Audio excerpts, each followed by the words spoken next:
All right, 4 o'clock, let's go ahead and get the drainage committee meeting started. Reflect that all members are present. Item number 1, update on Lower Texas drainage project. Mr. Sawa. Yes, sir. I was brief. The contractor, Corenco, has mobilized to the site, He brought the marsh buggy and everything in. That was delayed slightly by the state police, for permitting, but he did get it in. He's scheduled to start the clearing, immediately on Monday. He was planning on trying to start this week, but the weather was looking kind of iffy. So they decided to head off because it was going to be a short week anyway, but he is in line to begin Monday, and that is still within his contract time and schedules. All right, good. What time? Okay. Item number 2, update on Monterey drainage project. Monterey Drainage Project, we have revised the plans to the pump improvements only. I will be delivering those to Mr. Blankenship's office after the holiday so that he can schedule a time to review them, and then I would come back to the board once all of the i's are dotted and t's are crossed. I'll be coming back to you requesting approval to rebid the project. We're gonna move forward with just installing the U pumps there. So we're gonna put just the engines. We're gonna do the engines, the gear drives. We'll leave those existing pumps at this time. I mean, we'd have to, if we were gonna upgrade to the other 130,000 gallons a minute, we'd have to buy new pumps, a whole new setup, and we don't have enough to fund that. So we're gonna go with the diesel engines? Yes. Diesel, Go with yes. diesel engines. Diesel. Go with diesels across the tanks, get away from propane because it's not efficient, the amount of time it's gotta run. Yeah, the current plans includes the right angle gear drives, transmissions, and 3 diesel engines and fuel tank and pump setups. And we'll still maintain one maintenance pump, which, because we have a dual gear drive that runs either electric or we can run diesel if we choose to. So that pump will stay in place because it's a dual drive, so we'll have one electric maintenance. So the pump size is gonna stay the same. Correct. Sir. Just wondering, why do we have to go out for engineering for this? I had priced it before, previously, but it's under It's just contract, part of it.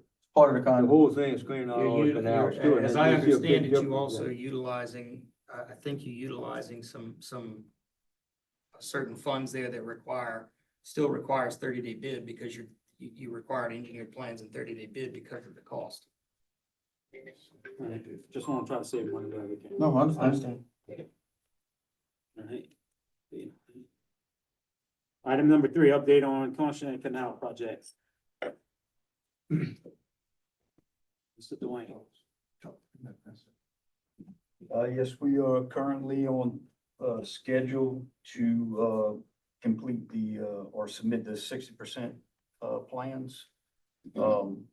Right now, we're just, doing some final pipeline, crossings, finalizing that.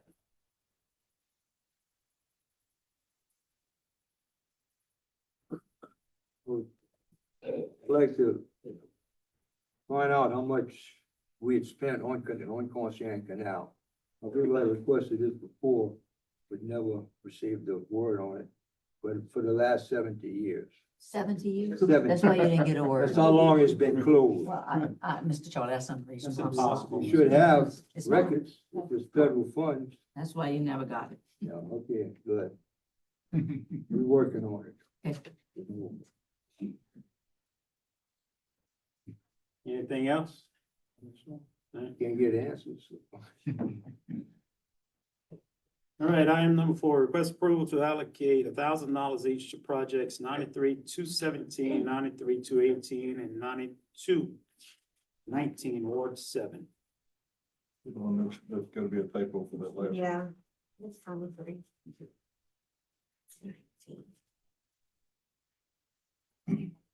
93-219? That's for maintenance for the levees in those drainage districts. Those 3 separate drainage districts for Pierport Settlement, Bayou Pierport, and Derrick Street levee maintenance. So move. Motion by Mr. Blanchard, Second. second by Mr. Patterson, all in favor? Any opposed? Motion carries. Item number 5, request approval to allocate an estimate $9,500 to the Belt Road Drainage Project 93-220, Ward 7. So this is the balance of my, drainage allocation I'd like to put towards, the Bell Rose Drainage Project. We're hoping to get kicked off early next year. Motion by Mr. Mathern, second by Mr. Blanchard, all in favor? Any opposed? Motion carries. Item number 6, request approval to sweep out the ditch along the Gerald Crochet levy. That's in Ward 8. I just got with, Mr. Rusty, he said it'd take about 3 weeks. Mr. Brian quoted about $1,400 per week for labor.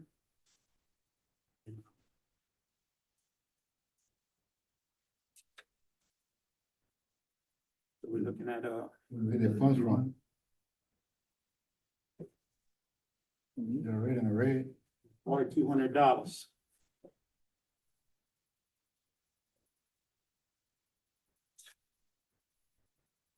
Where's Michael at? He got 9,000, not 10,000. There he is. Just in time, man. Huh? What was money you need? 4,200. Don't worry, Myron, you don't have. Oh, I know. I need budget money to get my debt. I need $3,000 to get me out. Drainage meeting. You spared 4,200? Jamie, can you reallocate some of your Oakland construction money?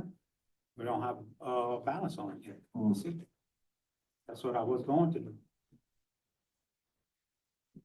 And we do further year. You should have enough of that. That's fine. I'm good Well, with you, that. oh, for what? This Oakland, if you look at, In Brandon? In the drainage project. yes, on the drainage project, right now it currently shows 43,211.76. According to what we have paid, that's the number you have left. What bills are out there pending? I don't know what's been done. It's not Well, complete. that's why I asked you the other day, Kim, to see if we could try to get some type of true number there. That is a true number based on what I have in my office and paid. Now, what they have done and what has been ordered and we haven't been invoiced and paid yet, I can't answer that. There may be some piping and stuff, but it's not 43. But the project is obviously not complete because it's still on this list. They haven't given me a complete date. Right.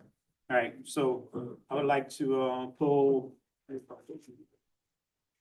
from project number 92,886, $4,200 for the labor of sweeping out the Gerald Crochet levy.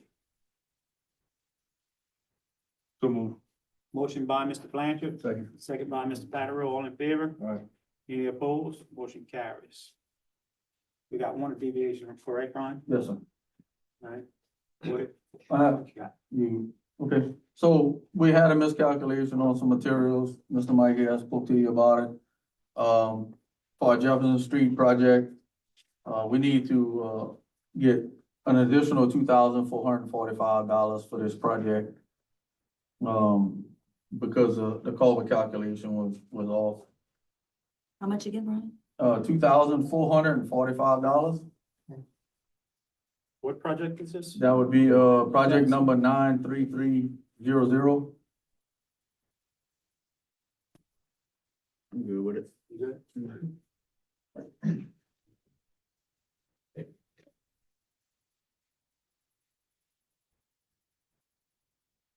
We need a motion to deviate. Yep, just get my number. What number is it? 93300. Motion debate. Right here. Yeah, motion to deviate by Mr. Carter, Second. second by Mr. Blanchard, all in favor? Aye. No opposed? All right. Any public comment? First call, second call, third call? Let the record reflect there's no public comment. All right, we got a motion, to approve the $2,445 for Jefferson Street overage. Need a motion? So move. Motion by Mr. Blanchard, Second. second by Mr. Carter, all in favor? Any opposed? Motion carries. Motion to adjourn So move. by Mr. Blanchard, second by Mr. Carter. All in favor? Any opposed? Meeting adjourned. At this time, I ask if we can go ahead and, amend the agenda to go to personnel because our budget reports are not ready yet. The ADA said that would be Yeah, no there's no problem. issue there. Just move it up and then just, We'll go do back. finance after that, the budget All survey. right. All right, it's 4:11. We'll get the personnel committee meeting started. Let the record reflect that all members are present. Item 1, request approval to make part-time employee, full-time employee change in payroll allocation from general fund to 1%. So I was approached by an employee that, currently works part-time for us to become a full-time employee. We're down 2 maintenance people currently, right now. He would fulfill his duties here at the administration building, but also be used on other capacities at the libraries and whatnot. I think we can make it work, but Ms. Kim has some,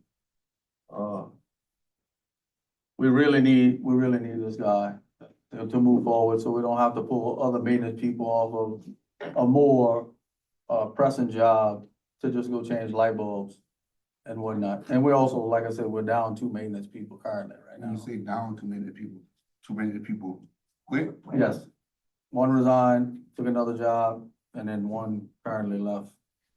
I was informed yesterday that he'd be leaving. And he gonna be leaving or he? No, he's done. Okay. I was informed that he left. He just said he was done. So it seems like we need to fill a full-time position for maintenance, but my position is, I don't think, I mean, we hired this person part-time for these grounds because we received input from the other offices that we needed somebody here present, but yet 40 hours a week wasn't too much. It wasn't necessary. So this way we restricted having a full-time employee with benefits and extra costs. Now, if we take this person, let's be honest, if Brian needs him for maintenance, he's gonna be all over the parish. And then he will never be at this complex. And then we're gonna be right back to where we were square. Did we square notice one. a difference at this complex since this part-time guy's? Have you been getting complaints? I haven't. No, it's working. It's No, he's doing his working. job. Yeah, he's Just doing his acting job, this way. absolutely. He's And, doing and his I'm job. just afraid if Brian takes him and moves him elsewhere, he'll never come back here. Or he'll come back running here to get this done, get that done. We're gonna be back to where we were. I think he needs to fill his full-time position if that's what needs to happen. And he expressed that that he has other things here that he can do. And that's why he approached me. He said I could be more effective working 8 hours a day, but we had previous issues, but this employee is currently working and he's doing his job. We're not having any complaints, so. Where was this full-time employee that is no longer here, where he was working at? He was a general maintenance employee. He worked with us. I know when we did the part-time job, I know we increased the rate because, He still don't make, okay, I don't know what he make, but I know we did increase the rate because there was no benefits He included. started at the minimum pay. yes, he started at the minimum pay. Started at the minimum. I know that employees, if I'm not mistaken, still hadn't even reached $16. And look, part of my concern is that employee is a part-time employee and a big part of that person's job is groundskeeping.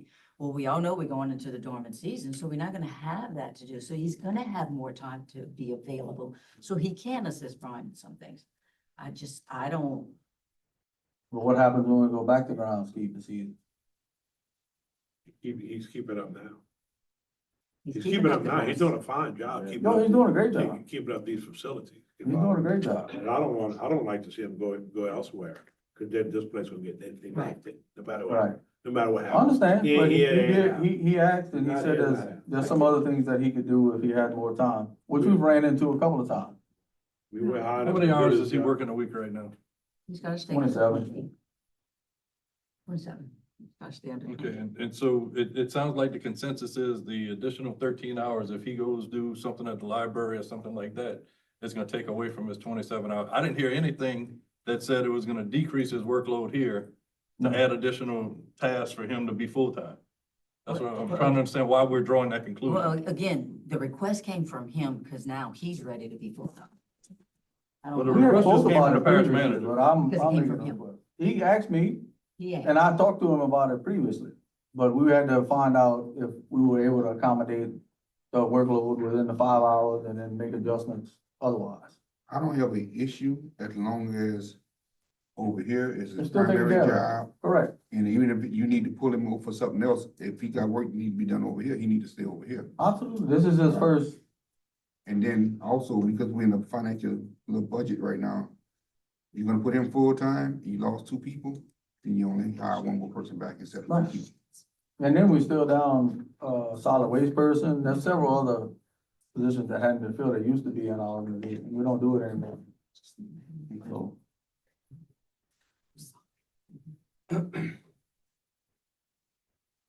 And on another note, if you're referencing the library, we have, in the past, the library has been responsible for their own. They sub that out. They have subbed that out, so. I don't maintenance know- or major repairs? Both, Maintenance, they. both, they have their own Because budget. we've been and- doing, And we can look at their budget, it's They got a very, good very point. healthy. I understand, so So that has to come from you guys, because the request is coming to us saying, hey, we need to change light bulbs. I can take care of that Install it. tomorrow.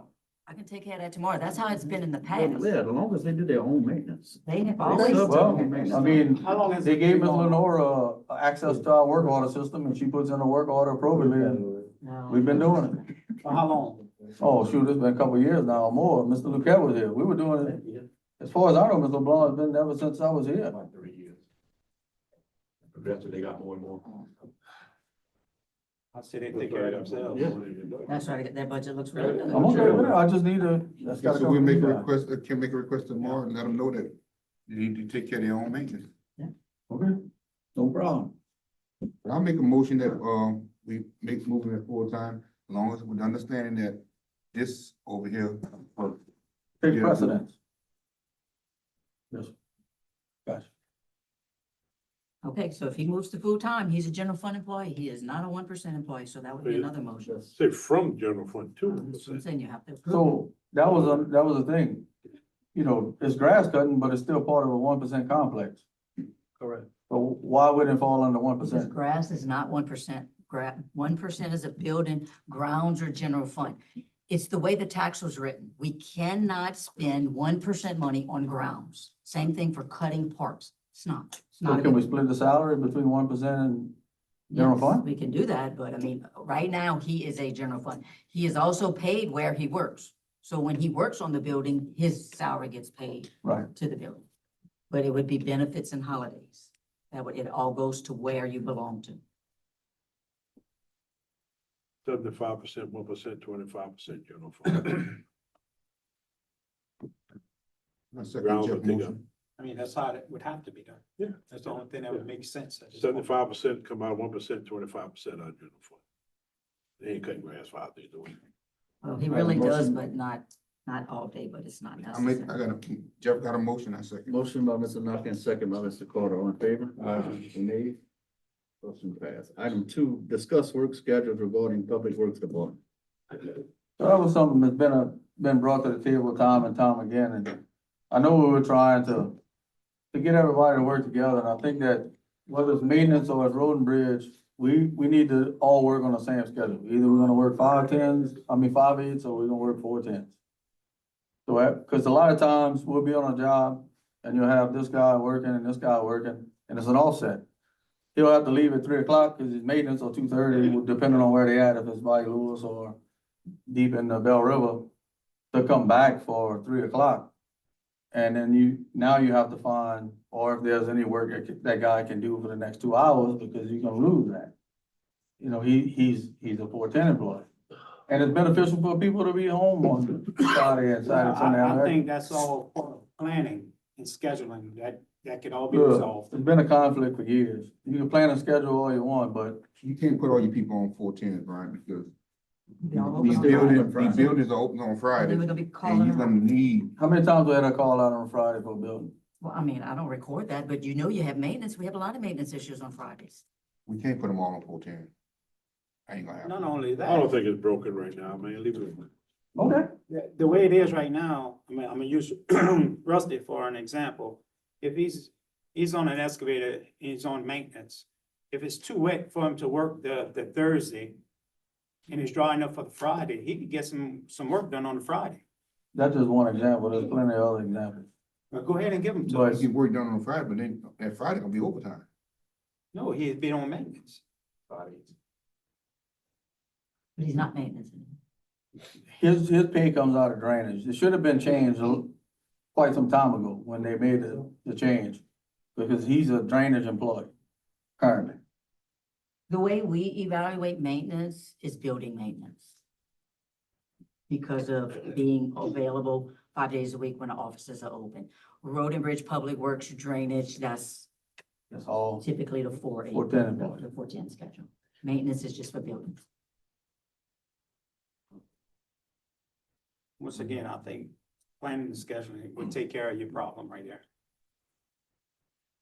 You shaking your head, yeah, what? I'm, tell us. agree- we'll, we'll Don't do our disagree best. with me. But- Tell me the problem. Well, I'm telling you, like, the problem I You just had to come presented up to with you. some- You had to have a problem for you to bring. I this just up. told you the problem. When you got two Okay. employees on different We shifts. got no motion on that, we're So, gonna move on. I do have You one don't fix a question. problem like that, Chris. So the proposal was made for everybody to go to 4/10s. Why not everybody go to 5/8s? No, I just said either go to 4/10s or 5/8s previously.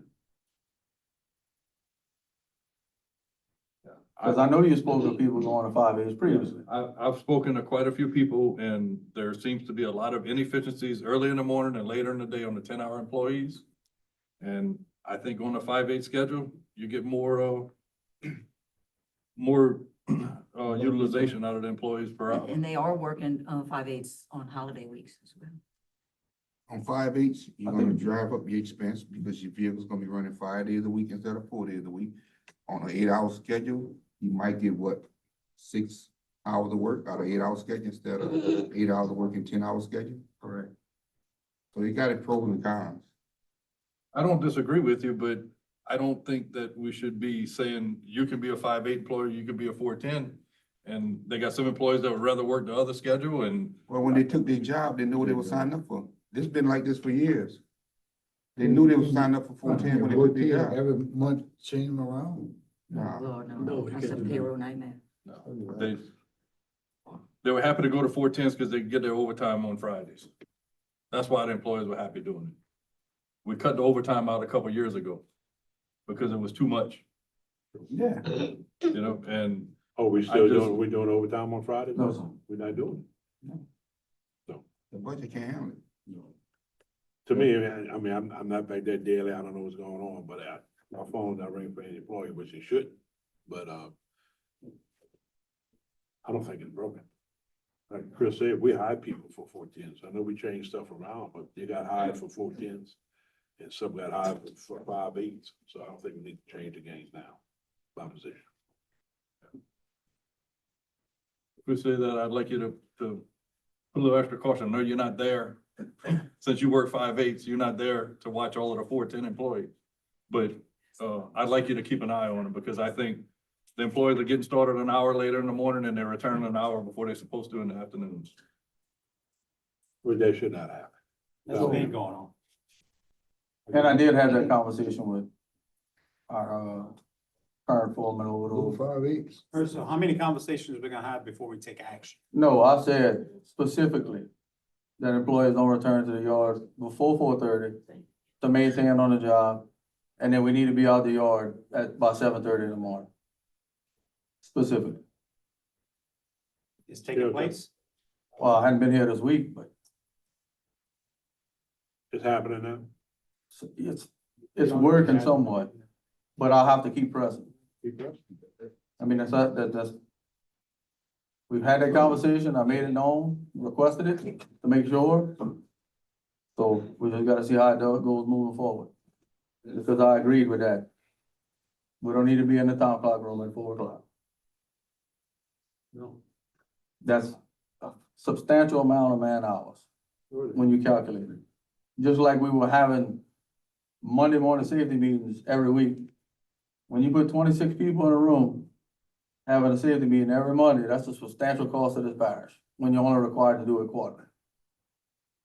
So that's part of the cutback, to try to retain some of the funding. Yes, we can still talk safety on job sites, but we're not gonna do it every Monday. How long the meetings was taking place? They last 30 minutes to 45 minutes depending. Because by the time you get each employee sat down, you're looking at 30, because by the time you come out of the meeting, that's an hour. You lost that morning. All right, All right, no action. no I'll say action. no action. Item 3, discuss quality controls positions.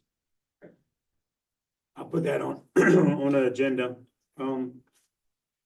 Brian, what's our quality controls position? Is it going? Right now, he's been working drainage constantly, Okay. operating the machine for 5.5 months on this project over here. Now he's on your levees over there. So if I retract him from that and put him somewhere else, then we're gonna lose that time, and then somebody's gonna be asking why we weren't able to complete this. So in between that time, He went to the dump and worked. right. So is there any inspections that he was able to do prior to, Why do we keep circumventing and being questioned about because, jobs, like, because you sent it allow out a people text to do their saying that job. you don't want him inspecting. you know how long ago that jobs. was? I don't care how long ago it was, That was a long time ago. okay? Remember you It's said up- we're gonna it's move up to forward, we're not gonna keep The moving 9 back. guys up here, if we're gonna do. Oh, I'm this or looking up not. there, you said let's move forward, not keep going backwards. No, and that's what I'm So- saying, moving forward, if we're completing projects and we have a qualities control guy that needs to go and see them, So what that CEA says, I think. the he parish needs to manager go or and his take a look at it. designee, that's who I choose. So either I review it, or if I choose to choose somebody to review it. That's exactly what the CEA say. Am I not correct? So you choosing people to go out and No. do the quality? No, control? I didn't choose anybody, cause he's currently on a job. All right, so if I was to think about it, sir, we don't have anybody that went to school or training for quality control. That's correct. So it's basically on the job line. So if he go out and inspect it, or if he check one of his supervisors, send him out to inspect it, what's the difference? We're back in the same boat that we've been in for years. It's getting inspected.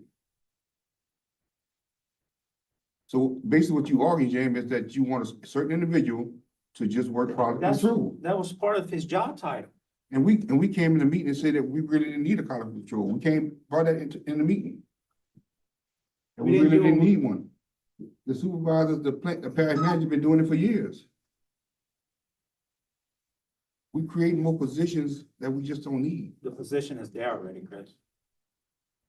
I thought we said the foreman's gonna. That's right. The foreman, then you're going back to where he was. The whole reason why we put a quality controls guy is because of the problems that we was having. Only reason why And now put we're it- going back to it, but I'm good with that. Y'all just get ready for what's fixing to come up. Go ahead, move on.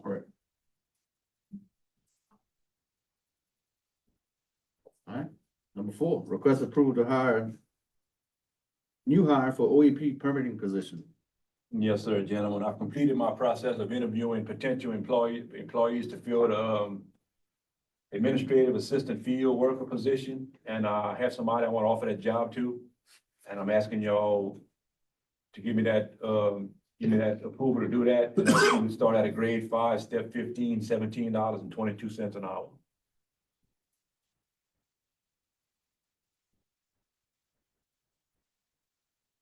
So move. Motion by Mr. Nakane, Second. second by Mr. Carter. All in favor? Aye. Any nays? Motion passed. 17. That's a grade 5, step 15. Starting when? She can start, probably next pay period. You gonna let her know? Yes, sir. Okay. Item 5, request approved to extend the FMLA leave for equipment operator 3 drainage estimator until January 16, 2026. So move. Moved by Mr. Nakane, Second. second by Mr. Conville. All in favor? Any nays? Motion passed. Motion to adjourn. Motion to adjourn by Mr. Conville, Second. second by Mr. Carter. All in favor? Any nays? Meeting adjourned. It's 4:29. We'll get the finance committee meeting started. Let the record reflect all members are present. Request approval of the list of bills submitted through November 21st, 2025. So move. Motion by Mr. Nakane, Second. second by Mr. Carter. All in favor? Opposed? Motion carried. Request approval of budget comparison statements for October 2025. They are in your packet, and any overages that we might have, we are amending budgets tonight, so that should take care of it. Motion to accept. Motion to accept by Mr. Alcorn, Second. second by Mr. Nakane. All in favor? Opposed? Motion carried. Discuss key fobs and cameras for parish vehicles. Just stay with that. You got prices on it? I had prices on the 5 last week and Justin discussed the price of the cameras. Cameras I'm talking about. What was the price of the cameras, Justin? It was close to 14,000, I wanna say, I'm not, And that's a yearly fee, yeah, it's a recurring fee. recurring fee. Is Not it, including. is it a inflation. rental or is purchase price? It was rental, the purchase is state bid contract, I don't remember the price on that. I sent the spreadsheet. For the update. You got the numbers in black and white, or you didn't write them? I gave them to him. Brian, you got them?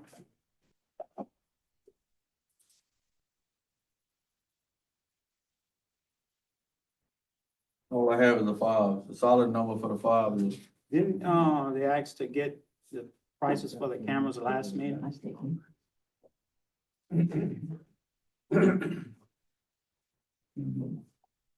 I think that's what was requested. yeah, Justin probably sent an email.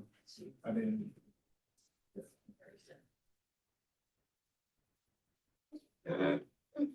And I also sent an email saying I was gonna be out on vacation. What'd you hear? That's correct. Good. Give me a second, I could find the email.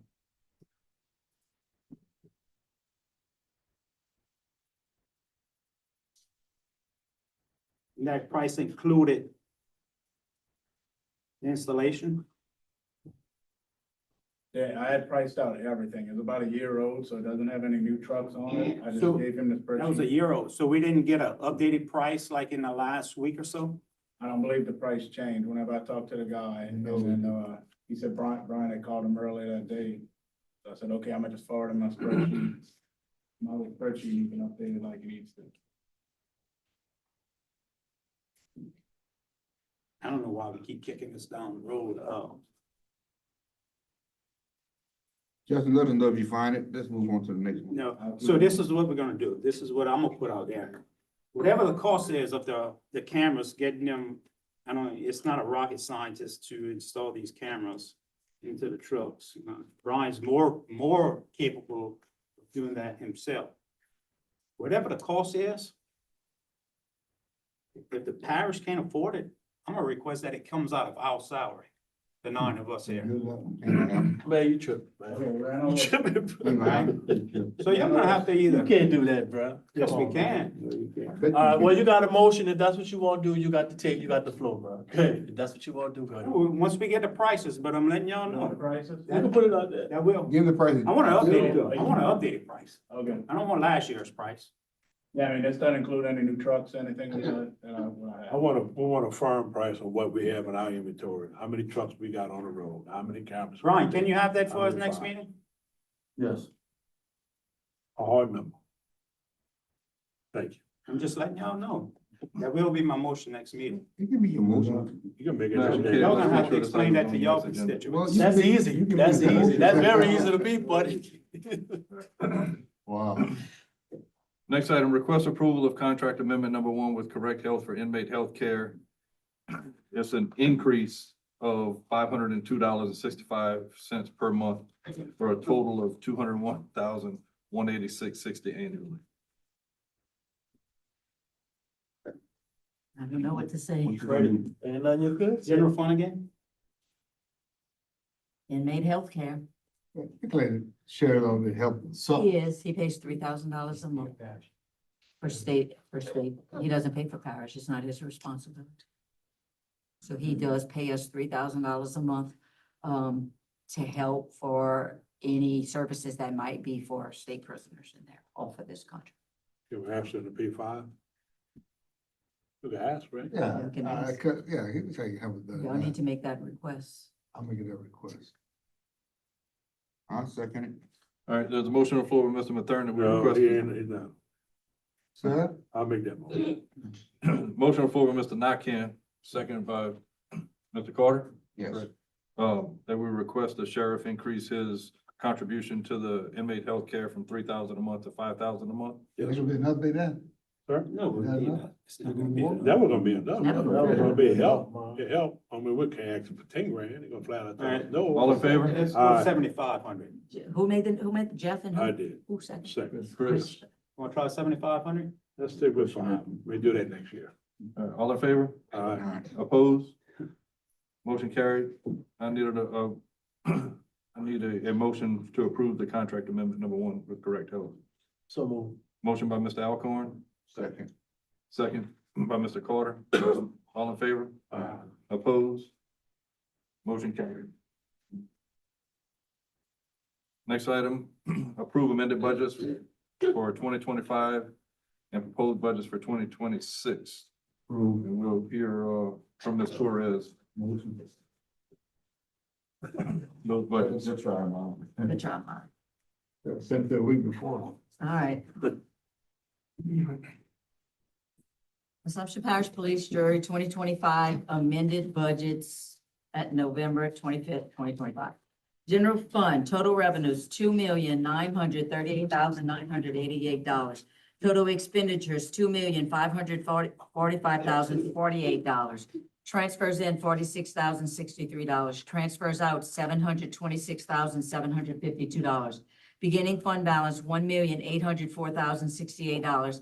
Ending fund balance, $1,517,319. 1%. Total revenues, $3,757,464. Total expenditures, $1,926,466. Transfers out, $1,039,849. Beginning fund balance, $6,768,292. Ending fund balance, $7,559,441. Road and Bridge, total revenues, $305,014. Total expenditures, $2,100,572. Transfers in, $1,394,400. Beginning fund balance, $1,427,847. Ending fund balance, $1,026,689. Off-duty officer fund, total revenues, $30,981. Total expenditures, $7,024. Transfers out, $26,000. Beginning fund balance, $22,247. Ending fund balance, $20,204. Criminal court fund, total revenues, $229,897. Total expenditures, $396,005. Transfers in, $166,500. Transfers out, $196. Beginning fund balance, 0. Ending fund balance, $196. Library fund, total revenues, $1,477,807. Total expenditures, $1,129,757. Beginning fund balance, $3,879,037. Ending fund balance, $4,227,087. See? Good. Okay. They can help us. Road lighting district number 1, total revenues, $206,741. Total expenditures, $81,456. Beginning fund balance, $1,171,816. Ending fund balance, $1,297,101. Consolidated road lighting number 1, total revenues, $121,082. Total expenditures, $61,460. Beginning fund balance, $461,037. Ending fund balance, $520,659. OEP federal grants, total revenues, $1,093,083. Total expenditures, $1,121,866. Transfers in, $353,155.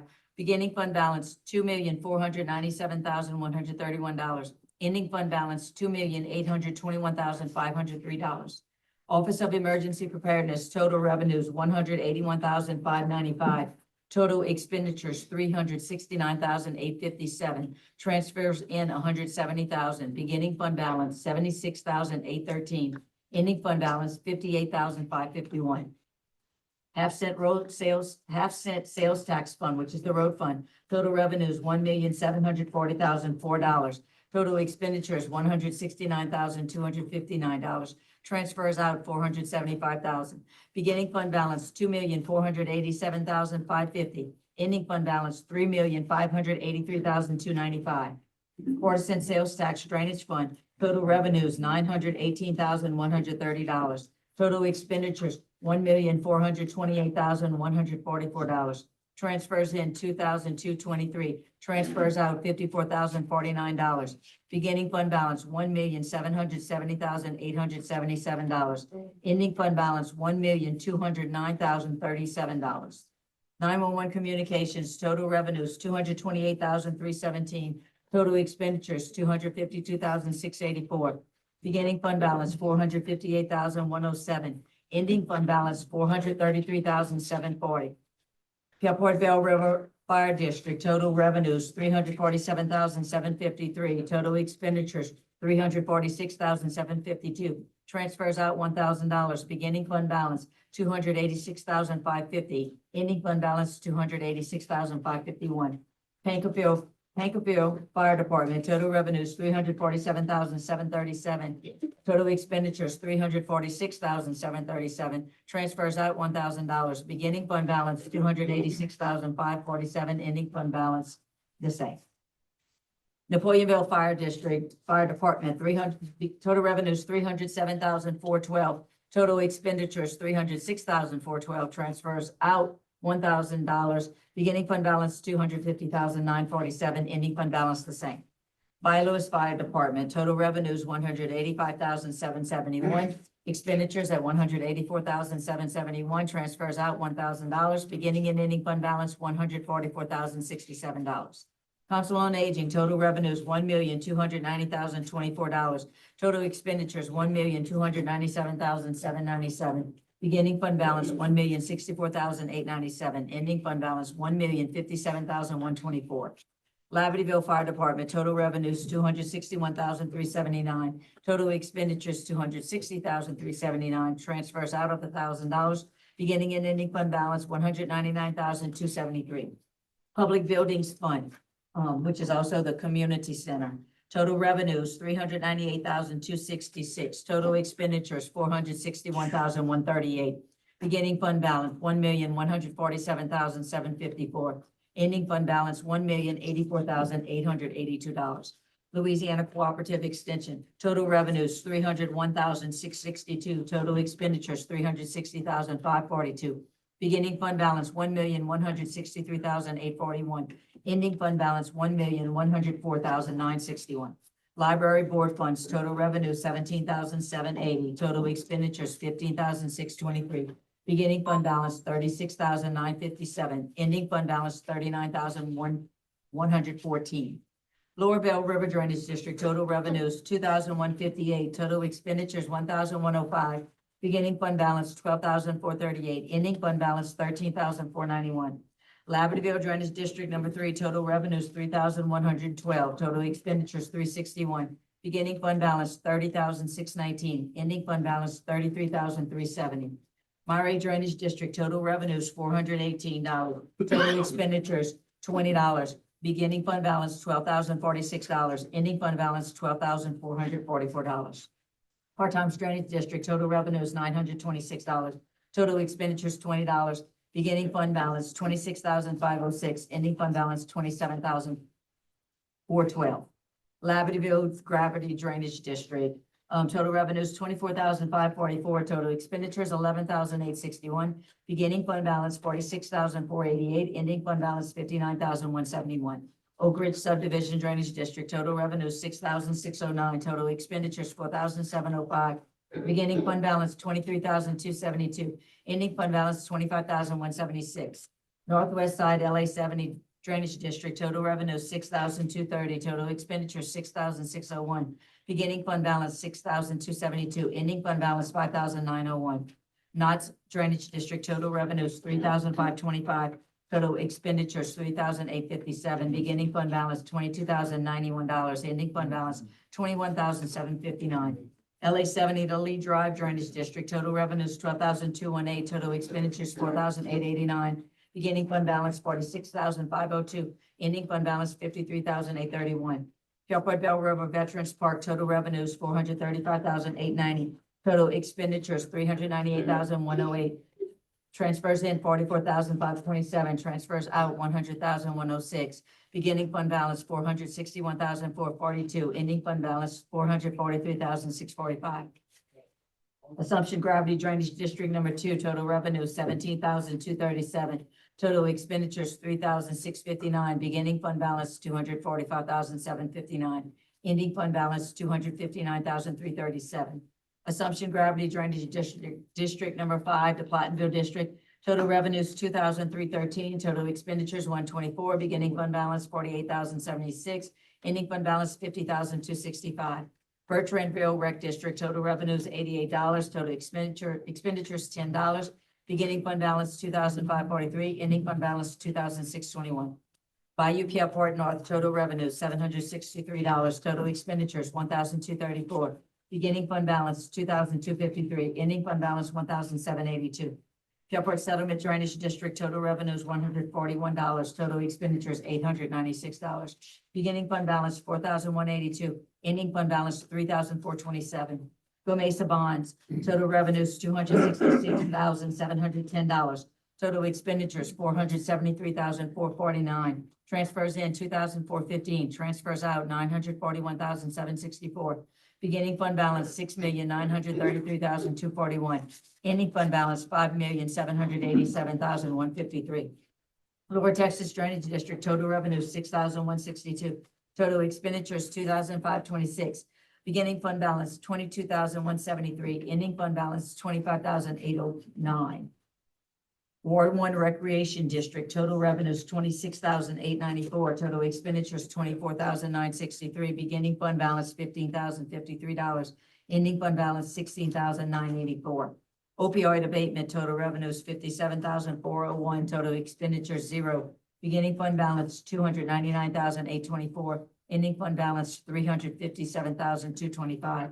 Is there a deadline we got to spend that money? No, Can we use some of that in there? only if it would be a program that they can directly link to opioids. I think that we probably could use some of it for the mental health, but we're not talking about tons of. The sheriff does get an allocation also. Yeah. From that settlement. Any little bit would help. But he's not using any of it on the jail.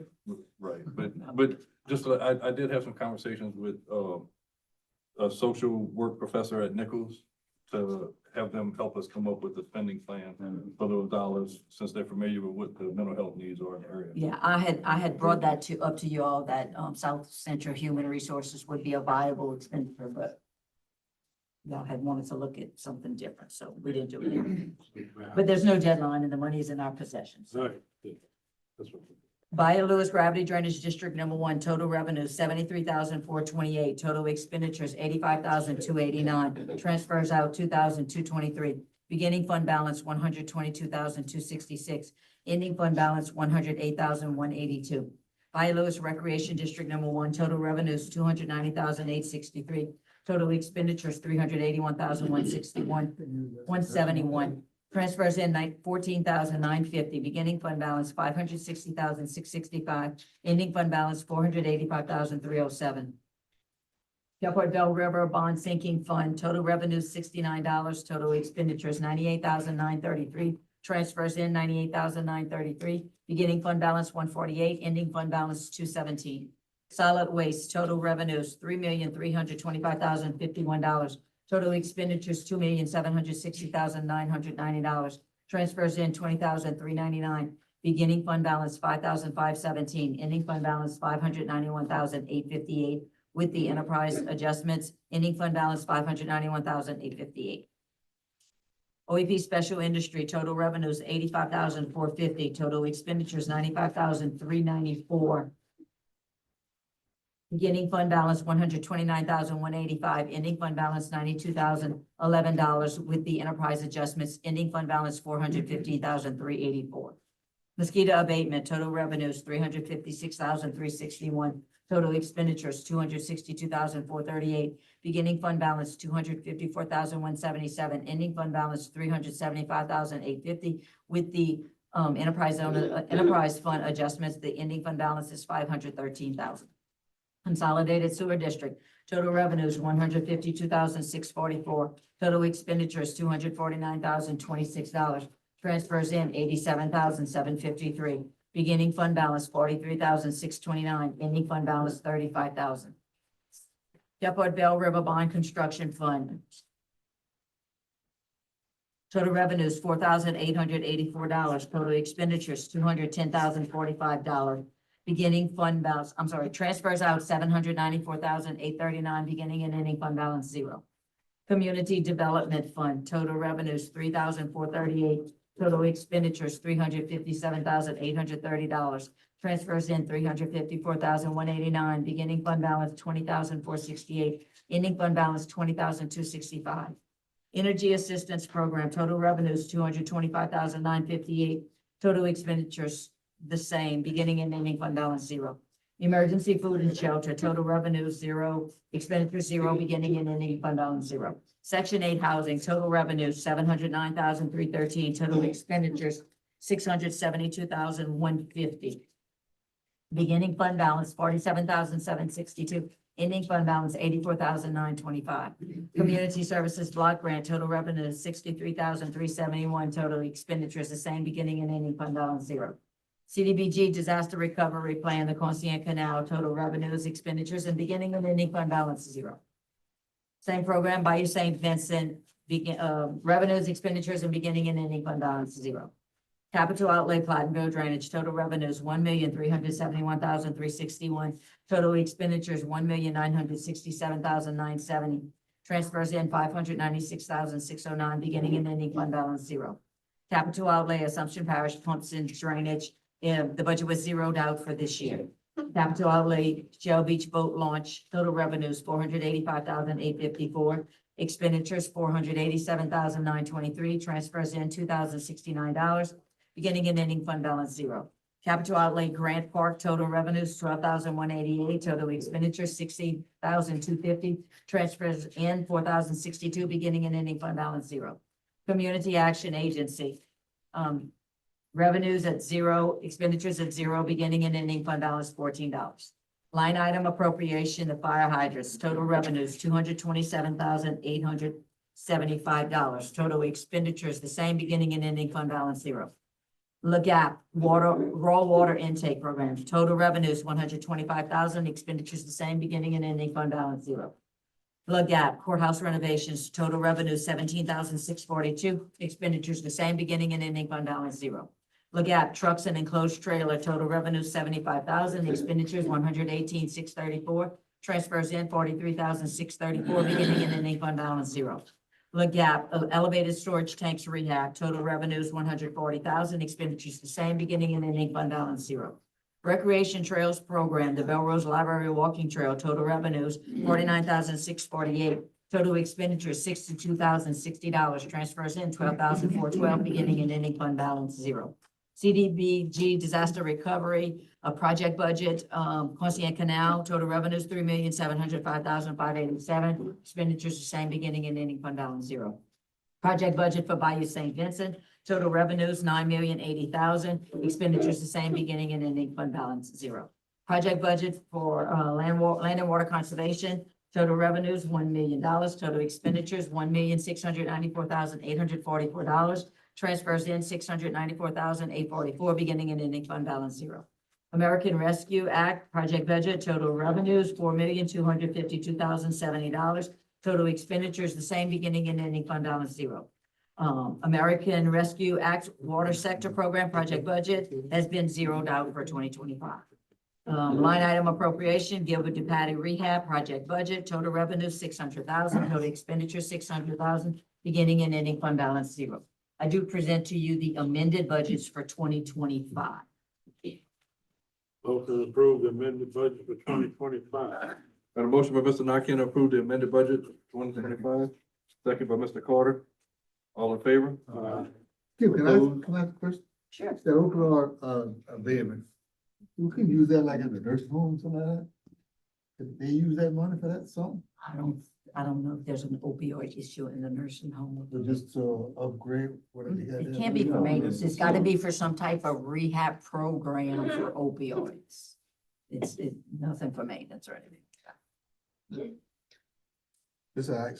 Yep.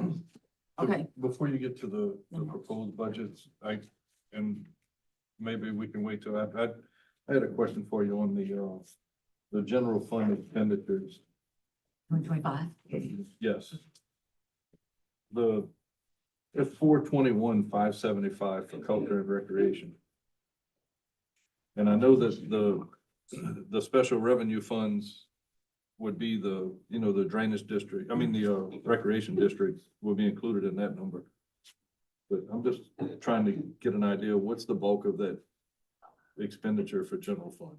And I know you may not be able to. I answer it now, can't but- tell it to you right offhand. I know it's gonna be all the recreation funds, the recreation, tally, so that's probably gonna be, a Tacapa, all of the ward, the 9 districts, and anything for recreation, is probably inclusive in there, at 421. Membership come out of Ward 9, Ward, they could, The what?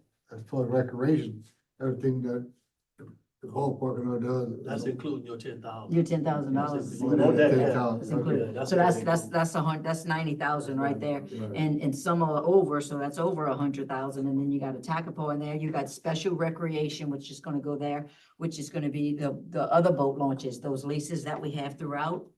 Any expenses going there, we have maintenance, the guys go there, cut grass and take out garbage and things like that, so that's gonna be inclusive of that special culture and recreation. But I can get you some specific numbers in the computer where we pull that up, I can't tell you. Email that to us, please. Okay. This was the amended budget and y'all might be looking and thinking, oh, it's all good. Hold on one second, Myron had cut us off. We had a motion and a second, just want to make sure, all in favor to accept the amended budgets for 2025? Done. Opposed, motion carried. So in 2025, if you look at the excess of expenditures over revenues, it's $286,000. And transfers $680,000. That's for 2025. When we get to 2026, we now have excess transfers of $895,000 and a deficiency over revenues of $679,000. That money has got to come out of the fund balance. We're gonna have an ending fund balance next year of $837,000. Gentlemen, we were here 1 year ago talking about this same thing. And we had a meeting a couple of months ago, but no action is taking place. We're getting close. We're getting very close. I don't want to sit here and start thinking about who we sending home first, but the general fund will not sustain after 2026. We cannot operate on a fund balance of $837,000. We're gonna have to make some serious decisions and choices, and whether we like it or not, recreation, the parks, Atacapa, the jail, the inmates, that all comes out of general fund. You know, we've got the bulk of our salaries now, not even coming out of general fund. The bulk is, we might have 25% coming here. They're all coming out of 1% now, 25 to 50%. The rest is 1%. So, we're gonna have to make I some understand tough- there will be some legislation, hopefully proposed next year to, help with jail expenses. Now, I don't know how it's gonna fly, because you're gonna have a few entities gonna fight that, but anyway, there's gonna be something on the Preserve Association side that's gonna propose something, and we're working on that now to get some kind of help. Right, and I would. The be bigger great- parishes, 500,000 people, or 250,000 people, or, I mean, they got revenue, you look at your small parishes, not only Assumption, but all around the state, they got smaller populations than us, and they're struggling also. Now, it's not Assumption Parish. Everybody's struggling. If you watch the It's news, a Oh, state. everybody going through budget cuts. I don't care what municipality it is.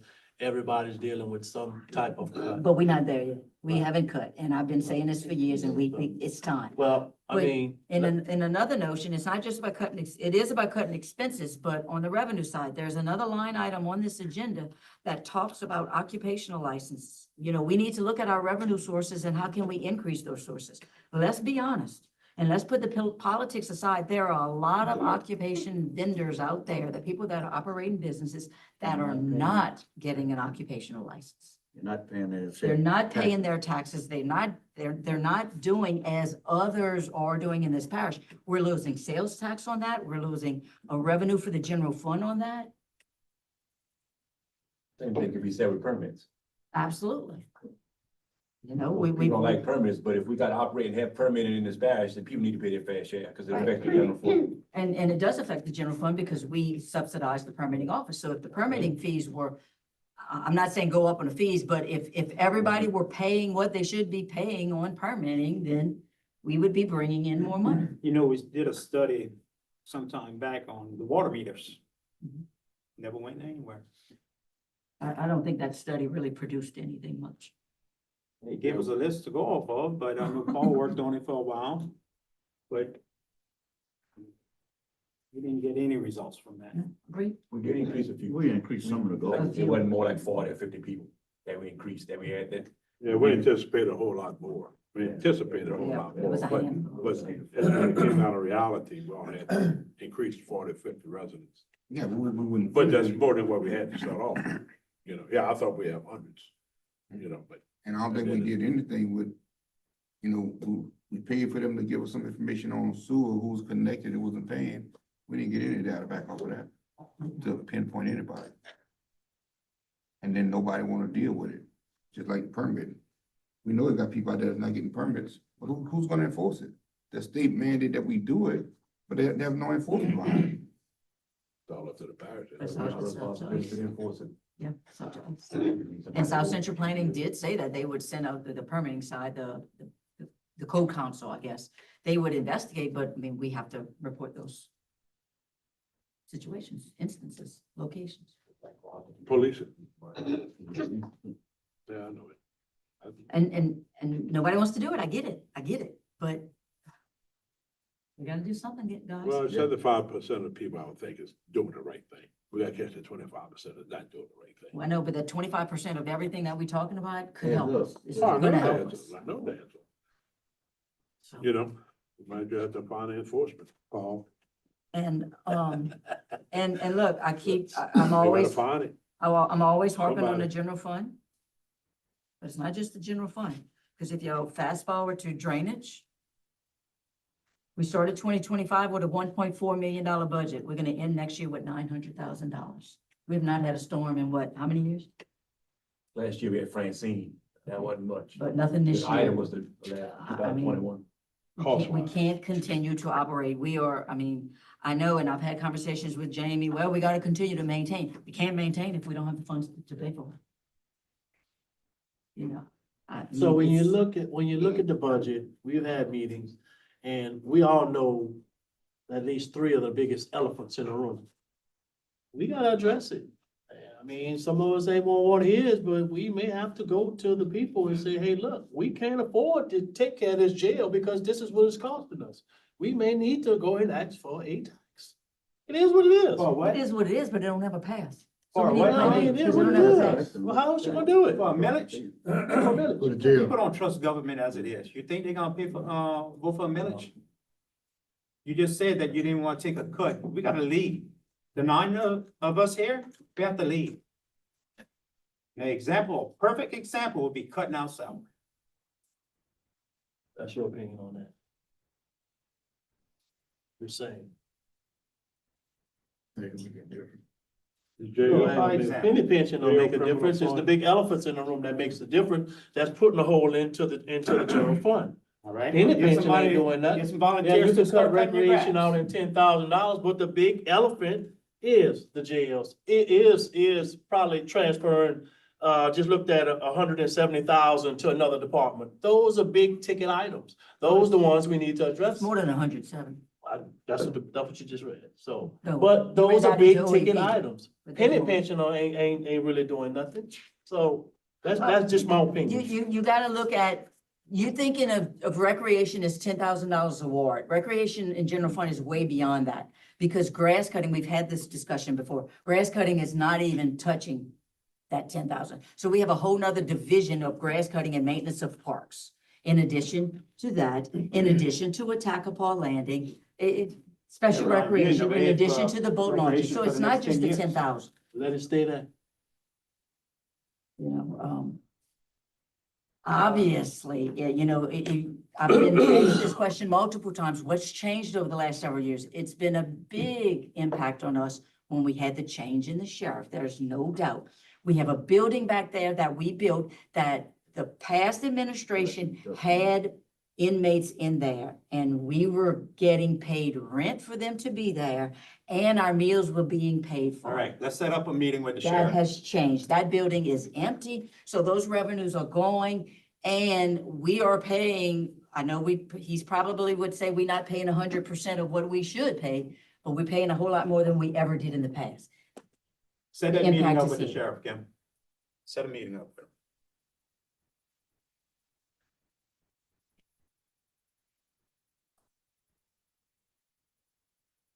Now, is that the only thing? No, I'm not beating up on the sheriff. I'm just pointing out multiple facets. And you know, cutting 50,000 here, or you think that's minimal, but it adds up. Heads up. Yeah, the criminal court fund expenses have gone up The tremendously. criminal court has gone up, And there's, you know?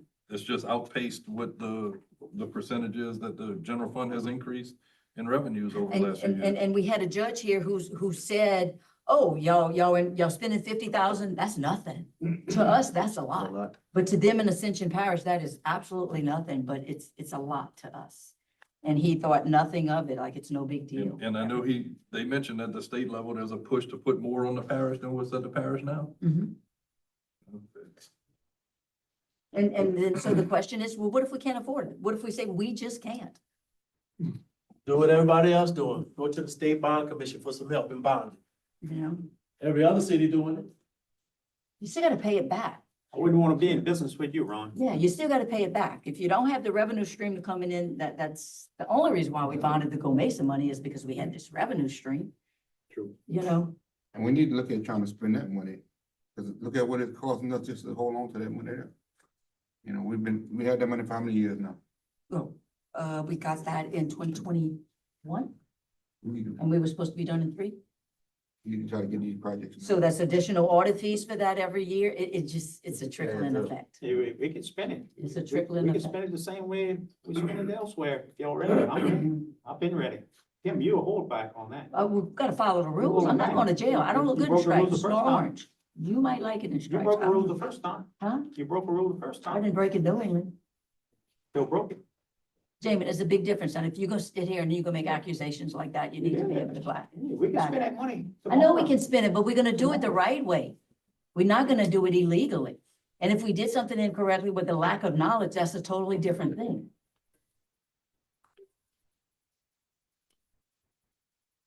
Any other questions? I'm good. All right, proposed budgets 2026. General fund, total revenues, $2,873,029. Total expenditures, $2,657,526. Transfers in, $41,866. Transfers out, $936,980. Beginning fund balance, $1,517,319. Ending fund balance, $837,708. I just hold up a second. So now you transfer 936,000, for example, where? Transfers in, the housing department, OEP, criminal court, and the sewer districts. 936 going out. Okay. Just wanted. Yep. That be said.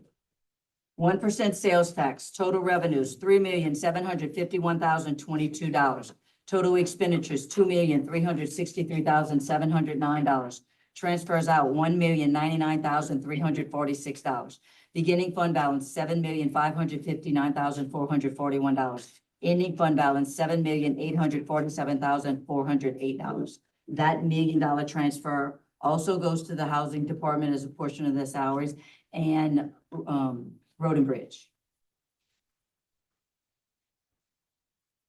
Road and bridge, total revenues, $274,899. Total expenditures, $1,751,009. Transfers in, $994,400. Beginning fund balance, $1,026,689. Ending fund balance, $544,979. Off-duty officer fund, total revenues, $30,981. Total expenditures, $7,030. Transfers out, $24,000. Beginning fund balance, $20,204. Ending fund balance, $20,155. Criminal court fund, total revenues, $229,897. Total expenditures, $404,384. Transfers in, $175,000. Transfers out, $355.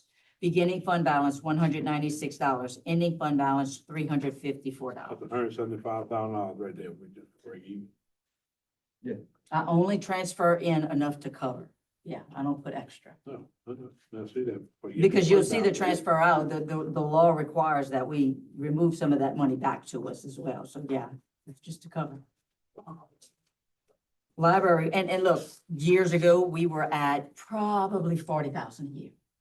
So that has tremendously increased. It's gonna continue. Absolutely. The costs are up. Library fund, total revenues, $1,479,847. Total expenditures, $1,024,340. Beginning fund balance, $4,227,087. Ending fund balance, $4,682,594. Road lighting district number one, total revenues, $206,741. Total expenditures, $86,864. Beginning fund balance, $1,297,101. Ending fund balance, $1,416,978. Consolidated road lighting number one, total revenues, $121,082. Total expenditures, $62,700. Beginning fund balance, $520,659. Ending fund balance, $579,041. OEP federal grants, total revenues, $1,160,061.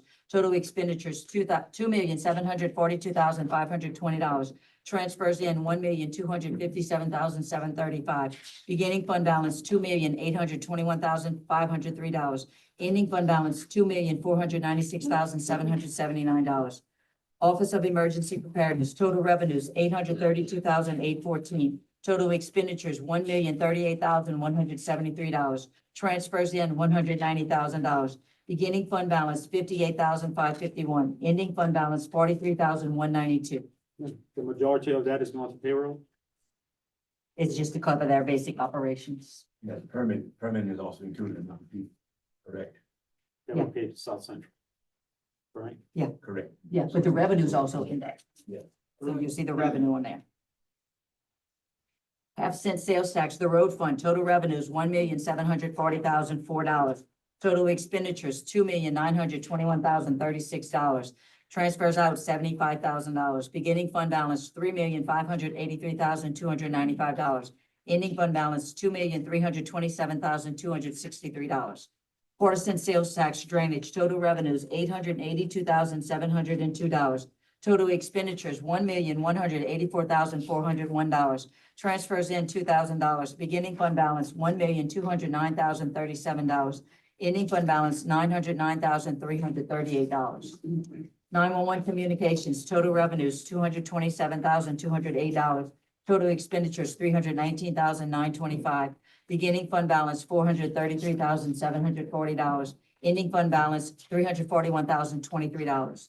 Consolidated Fire District, Pierpont Bell River Fire Department, total revenues, $347,753. Total expenditures, $346,753. Transfers out of $1,000. Beginning and ending fund balance, $286,551. Tankerville Fire Department, total revenues, $347,737. Total expenditures, $346,737. Transfers out $1,000. Beginning and ending fund balance, $286,547. The Boydenville Fire Department, total revenues, $307,412. Total expenditures, $306,412. Transfers out of $1,000. Beginning and ending fund balance, $250,947. By Lewis Fire Department, total revenues, $185,771. Total expenditures, $184,771. Transfers out $1,000. Beginning and ending fund balance, $144,067. Council on Aging, total revenues, $1,292,703. Total expenditures, $1,301,036. Beginning fund balance, $1,057,124. Ending fund balance, $1,048,791. Libertyville Fire Department, total revenues, $261,379. Total expenditures, $260,379. Transfers out $1,000. Beginning fund balance, $199,273. Ending fund balance, the same. Public Buildings Fund, total revenues, $388,227. Total expenditures, $458,710. Beginning fund balance, $1,084,882. ending fund balance $1,014,399. Louisiana Cooperative Extension, total revenues $298,835, total expenditures $271,167. Beginning fund balance $1,104,961, ending fund balance $1,132,629. Library Board Fund, total revenues $3,088, total expenditures $4,170. Beginning fund balance $39,114, ending fund balance $38,032. Lower Bell River Drainage District, total revenues $2,158, total expenditures $1,318. Beginning fund balance $13,491, ending fund balance $14,331. Libertyville Drainage District, total revenues $3,112, total expenditures $415. Beginning fund balance $33,370, ending fund balance $36,067. Maury Drainage District, total revenues $418, total expenditures $20. Beginning fund balance $12,444, ending fund balance $12,842. Part-time Drainage District, total revenues $926, total expenditures $20. Beginning fund balance $27,412, ending fund balance $28,318. Landry Subdivision Drainage District, total revenues $24,544, total expenditures $13,854. Beginning fund balance $59,171, ending fund balance $69,861. Oak Ridge Drainage District, total revenues $6,609, total expenditures $4,909. Beginning fund balance $25,176, ending fund balance $26,876. Northwest Side LA 70 Drainage District, total revenue $6,230, total expenditures $7,045. Beginning fund balance $5,901, ending fund balance $5,086. Knott's Drainage District, total revenues $3,525, total expenditures $4,322. Beginning fund balance $21,759, ending fund balance $20,962. LA 70 to Lee Drive, total revenues $12,218, total expenditures $5,230. Beginning fund balance $53,831, ending fund balance $60,819. Gephardt Bell River Veterans Park, total revenues $506,381, total expenditures $561,098. Transfers in $98,236, transfers out $265,744. Beginning fund balance $443,645, ending fund balance $221,420. Assumption Gravity Drainage District number 2, total revenues $17,237, total expenditures $4,285. Beginning fund balance $259,337, ending fund balance $272,289. Assumption Gravity District number 5, Pottenville District. Total revenues $2,313, total expenditures $268, beginning fund balance $50,265, ending fund balance $52,310. Bertrandville Recreation District, total revenues $88, total expenditures $10, beginning fund balance $2,621, ending fund balance $2,699. Bayou Pierpont Drainage District, total revenues $763, total expenditures $1,415, beginning fund balance $1,782, ending fund balance $1,130. Pierpont Settlement Drainage District, total revenues $141, total expenditures $1,094, beginning fund balance $3,427, ending fund balance $2,474. Gomesa Bonds, total revenues $257,760, total expenditures $3,709,929. Transfers out $1,424,402. Beginning fund balance $5,787,153. Ending fund balance $910,582. Lower Texas Drainage District, total revenues $6,162. Total expenditures $2,876. Beginning fund balance $25,809. Ending fund balance $29,095. Ward 1 Recreation District, total revenues $24,944. Total expenditures $25,096. Beginning fund balance $16,984. Ending fund balance $16,832. Opioid abatement, total revenues $71,648. Total expenditures $0. Beginning fund balance $357,225. Ending fund balance $428,873. Bayou Lewis Gravity Drainage District, total revenues $74,454. Total expenditures $91,510. Transfers out $2,000. Beginning fund balance $108,182. Ending fund balance $89,126. Bayou Lewis Recreation District, total revenues $292,532. Total expenditures, $135,159. Beginning fund balance, $485,307. Ending fund balance, $642,680.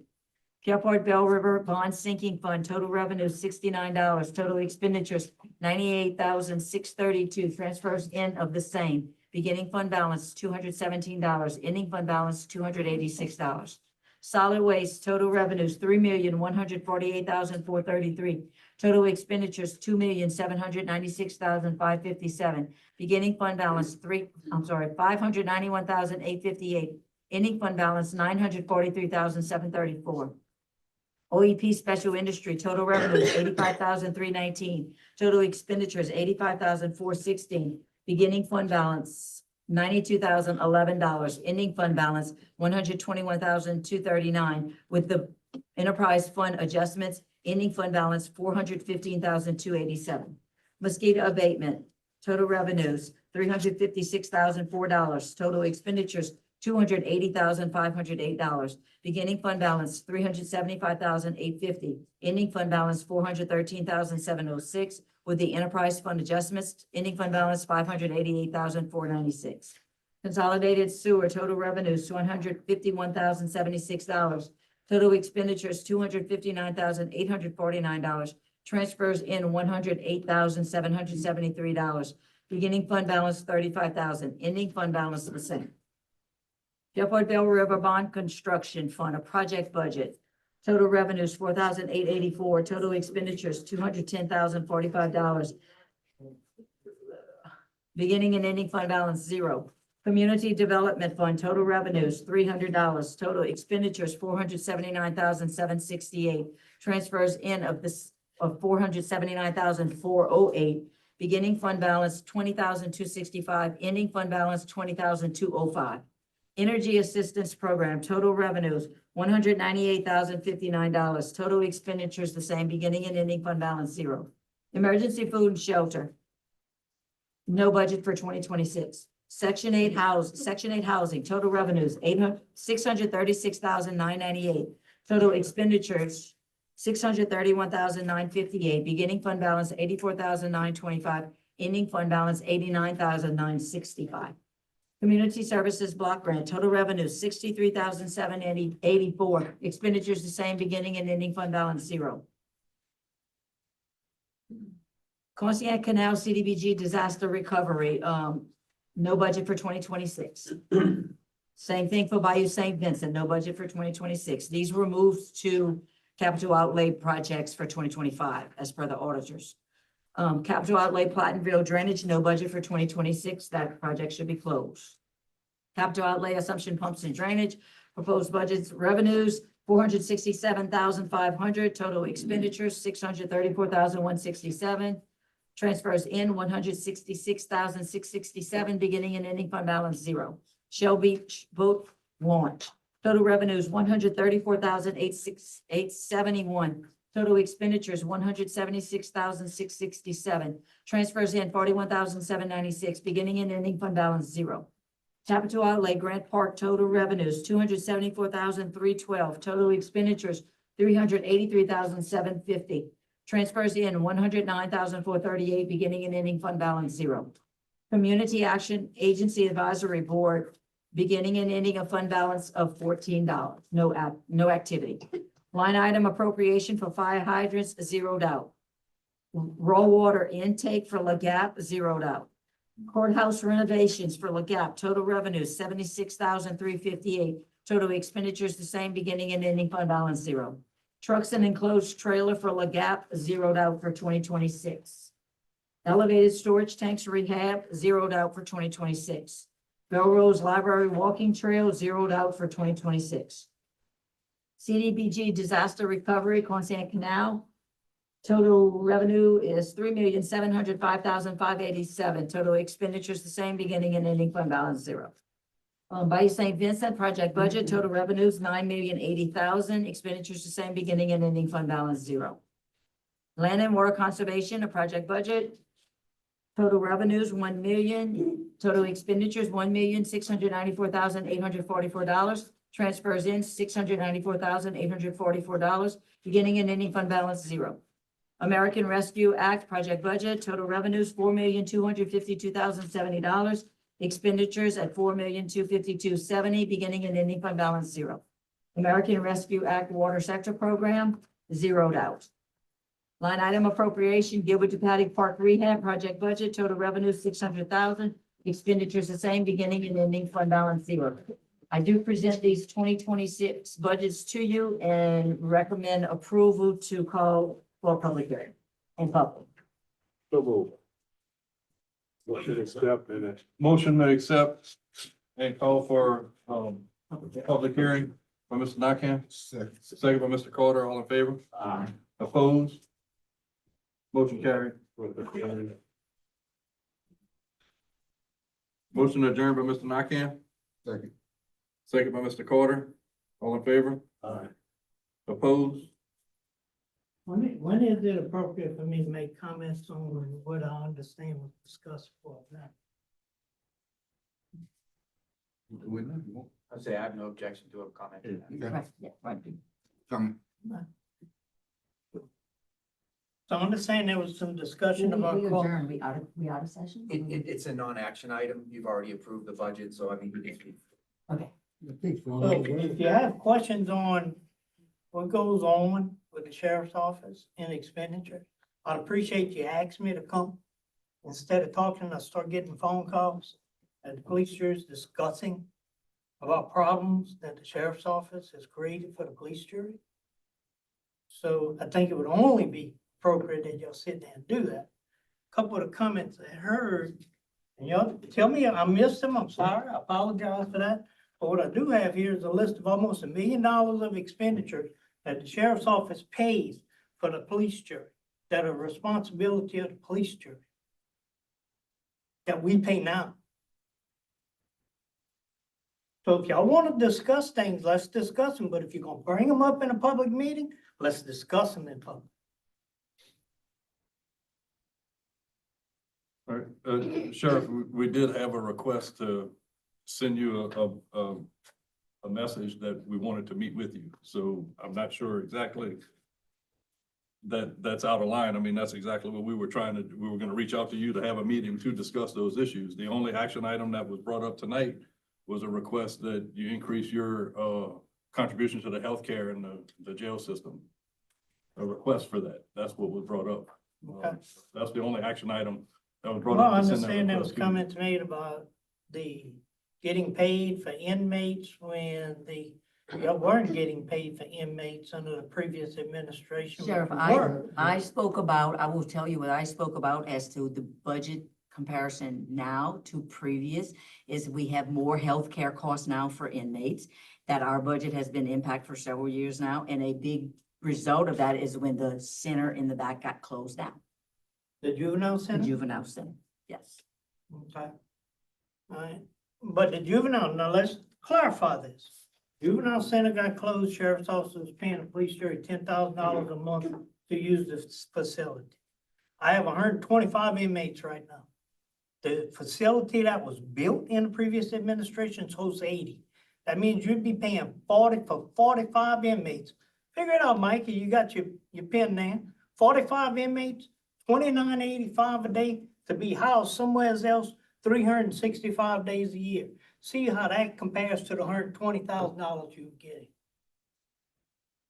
I mean, if you really want to look at numbers, but when you're gonna sit there and start throwing numbers out here in the public meeting, I'd appreciate to have that discussion before you try to make it appear as a negative to the sheriff's office.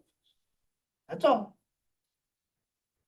Cause I shouldn't be sitting and getting these phone calls that these kind of comments are made, and I wasn't even inquired about. Yeah, well, I think the record will reflect, and you'll be able to see exactly what was discussed prior to when we generated those phone calls to you. And there was a request that was made that we have a meeting with you to discuss these issues. I'm not sure who called you, what was conveyed to you, but it'll be in the public record and you'll be able to see exactly what was discussed. And we just told you exactly what it was. All right. Appreciate it. Thank you. Thanks, sir. Gentlemen, before we move on to insurance, there was a public employee named in the personnel committee. I'd like to provide him the opportunity to speak briefly. on his own behalf. He will present himself with his name and title. Katie, for the record, in the minutes, it's going to be reflected under personnel, under items number 2 and 3. So we back in session on? No, which is, again, no action. He's just going to make a brief comment relative to, again, his name was brought up in the public meeting, so I want to give him the opportunity to speak on his own behalf. Rusty Giroir, Quality Control Inspector, Maintenance. One question from Mr. Diaz. Do you review any resumes, any of the employees that are hired here? Anybody, just, Up in the front. so none of the public works, nobody else, you I don't? never sat in a public work, so. You know, Right. Anybody else ever maybe review a resume? I have before. Okay. So if y'all would know that I'm completely qualified to be QC. It said that foremen, supervisors, or any foreman supervisor is qualified to make an inspection, to make a decision. I disagree. Okay, let me stop you right there. So you say you're super qualified. What qualifications do you have? Like I said, if you would look at the resume that I have I'm asking you submitted, what- I'm asking what qualifications you have. I've had in the past supervisor, training, inspection training. I trained operators. I mean, that's a whole list. You can go look at That that. don't certify you as QC. Have you been to QC school? Quality control on, on welding. I've done, x-ray, testing, QC checking pipe wells. So you're certified, QC? Are you certified? I'm not certified right now, but just to say, if you're saying every other supervisor, foreman is certified, I'm gonna disagree with you. I didn't say they were certified. I say he can authorize them to do it. Because I don't think we have anybody in the department that is a certified QC. Yeah, that's correct. But Okay. if you're looking at experience and subject matter expert, it's a given. When you say expert, you gotta have documentation to back it up. You don't really have to. You have to have experience. Okay. If you got more than 5 to 10 years experience in certain, And if you're not qualified, you don't have the documentation to back it up, you can go with all the experience you want. Most of the time, they won't put you in that position. sure, yeah. And what you gonna pay them? So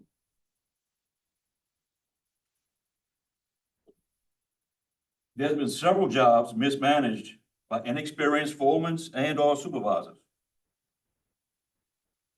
For example, just in the past couple of months, there's crews that tried to put pumps in more than one time, put a pump in the hole, had to take it right back out because the hole wasn't deep enough. I mean, that's uncalled for.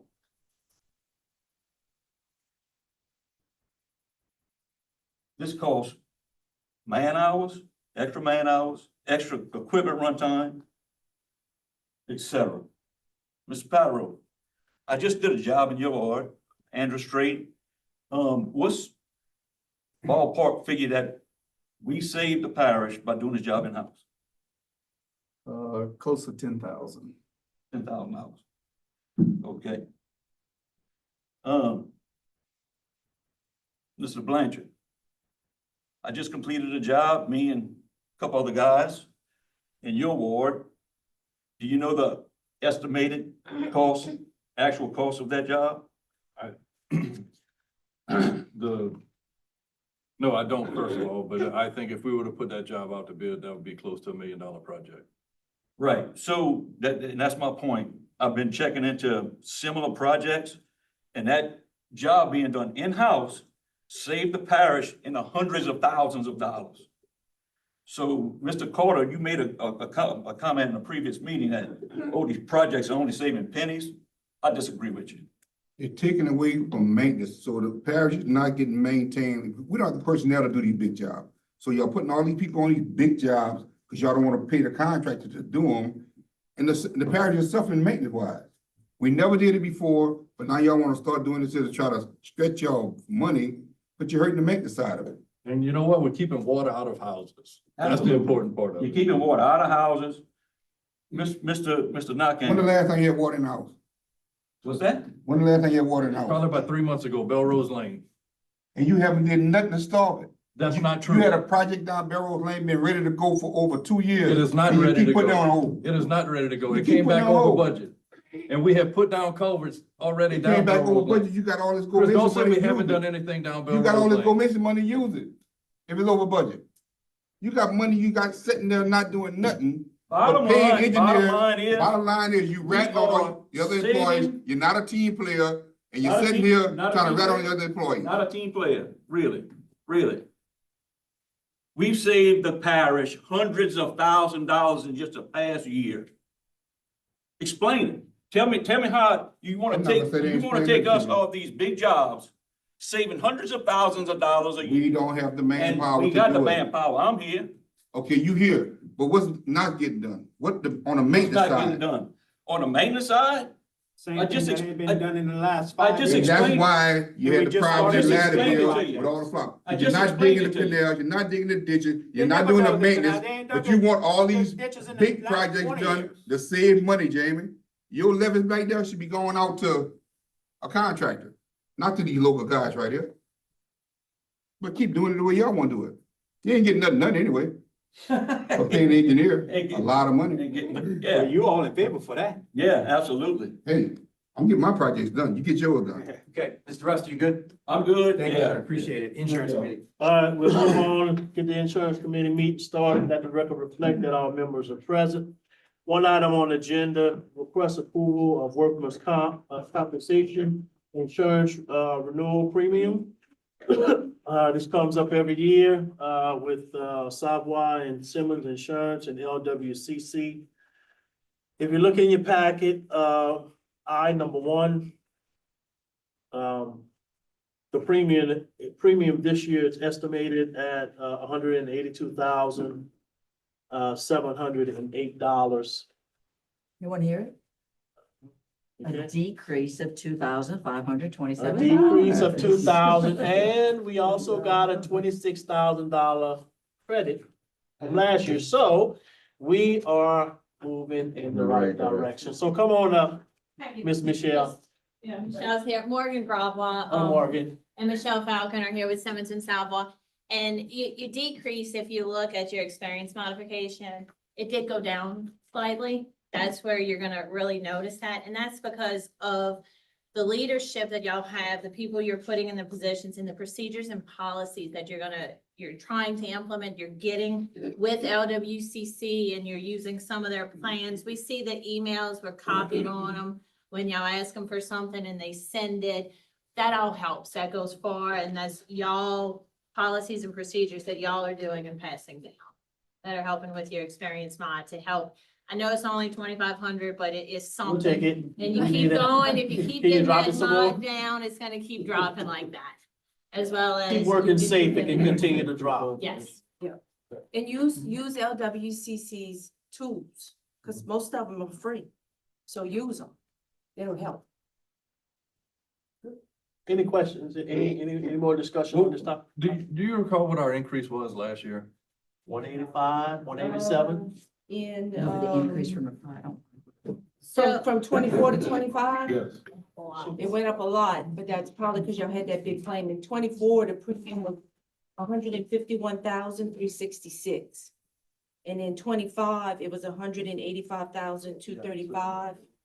And in 26, it's 182,708. Right, so I'll ask you, I mean, you're our agent, right, to discuss with LWCC and stuff like this. That big premium increase that we had was for a potential claim. Right? Just for a what, I'm sorry? We had a big increase for a potential claim. Y'all had some claims. Y'all had 13 claims in 2024. But what I'm saying is I know for sure, we discussed this last year. There was a potential claim from an employee that we had, and that claim was settled and was nowhere near what was there. But the premium had already reflected that higher number because it was an exposure that was out there. And I had made the comment then that, you know, we never see the decrease from that exposure whenever it goes down. So I'm just asking, how do we ever recoup that decrease whenever there isn't the big claim made, but we get penalized for it whenever the premiums come up? But the E-mod has a lot to do with that, the experience modifier, so that's where that's all coming from. But they did pay, that was, yeah. They did pay some money You out had, on you that had some claim. paid out on it.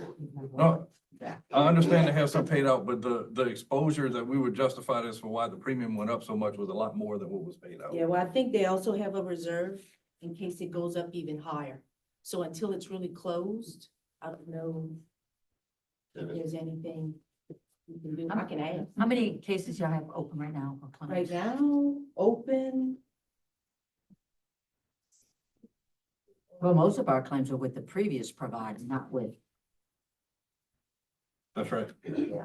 looks like two, Two two open, which is the big one, and then another one just recently in the last year. I mean, I know it's great that we're saving the $2,500, I could but get I don't y'all a wanna copy celebrate of these. 2,500 when if you look back 1 year, we're Yeah. up over 30,000 more than what we were paying the year before. Yeah, It's it did go up. And you're looking at It did. 13 claims versus 4 claims too in the past 2 years. Your number of claims has dropped. Gone down a The lot. premium has. So I guess know. what they're It's saying, not gonna You don't do it see over it like it if should. if the trend continues, That's then you're right. gonna. Yeah. You're not continue gonna to see a it over drop. 1 year. Right. It's They a wanna 5 to see it. 6 year I plan. understand that. I understand. Hopefully that. the E-mod continues to go down, and that's gonna help. We still have a lot more work to do. than Yeah, try now to you're get still whatever getting we your want. dividends back Yeah, every year. You get that back, because last year your dividend 26,000, 26,000. In the year before, 20. it was 22,935. So you get your dividends around in April from the prior year. But on the other hand, So- if we get 10 claims next year, I mean, you're back here with Let's 15,000. hope that don't happen. I know, I mean, you get what you, I mean, it is, but it's. Yeah. You don't claim, you don't get punished. You make claims, you get punished. That's why implementing those procedures and using the tools that LWCC has that they'll provide to you is so important. So some of them safety meetings may have been helpful. Mhm. I The didn't say, training I didn't say some of them wasn't helpful. But I said it's a substantial cost to us, Maybe we can't. when you're only required to do it for. Mr. Chairman, I make a motion to approve the, Got a motion on the floor by Mr. Nakane to go ahead and approve, the renewal of the workers' compensation insurance, 2026. Second. The second by Mr. Bro, all in favor? All opposed, ayes have it, motion carried. Thank you. Motion to adjourn, yes, sir. so motion by Mr. Fonville, got a second by Mr. Bro, all in favor? Aye. Meeting adjourned. And y'all need anything, y'all know where to find us. Okay. Thank y'all. We'll go ahead and move real quickly to the Road and Bridge Committee meeting. Let the record reflect that all members are present. It's really nothing to really discuss. Everything is still under 30-day bid. And you also had a pre-conference bid meeting, right? We had a pre-bid meeting. We were receiving bids on the asphalt roads on December 9th. And we did place the Andre Street concrete street out to bid. That bid will be received on January 6th. No action on this item. Can I entertain a motion to adjourn? Motion by Mr. Mathern, second by Mr. Blanchard. All in favor? All opposed? Meeting adjourned. All right, call the engineering meeting to order, record reflect all members are present, update from GIS engineering.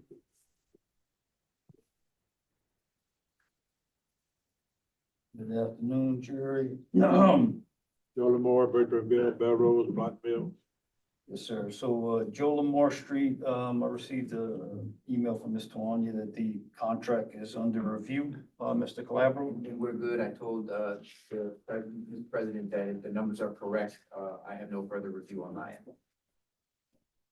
As soon as we get that, proceed, we started sizing culverts and things of that nature. So, that'll get rolling pretty quick. Bertramville, I had sent an email to Miss Melissa and Kim, letting her know that we had received all the certified payrolls. So that project is complete. As far as our end, the final pay app and everything was approved. And I believe I got a response today that it was mailed, so that should be closing out. And per chamber came in under budget, correct? Well, Mr. Yes, actually, yes, it did. It actually came right in budget after we did have one small change order that took place during the job. Okay, so we're looking at But it what, was about right at- $16,825 in the budget? Sounds about right. Yes, sir. Okay. I'd like to take that money and transfer it to Joe Lamar Street project. I'm not on the committee, make a motion. I'll make a motion that he transfers that. Transfer, $16,825. Bo Mason, from Joe Moore to Bertrand. no, from Bertrand to Joe Lamar. I'll second that motion. And Mr. Carter, we will get you an, opinion probable costs once we able to size those culverts and whatnot. Because the numbers we have, I believe it will even come down more because I went with the kind of a worst case scenario on the culvert size. And let me just handle this. Yellow's Lane, Hold on a second. Yes, There's a motion and a second to transfer $16,825, Bertrandville to Joe Lamar. Using Go Mesa funds. Motion made in second, all in favor? Aye. Opposed? That carries.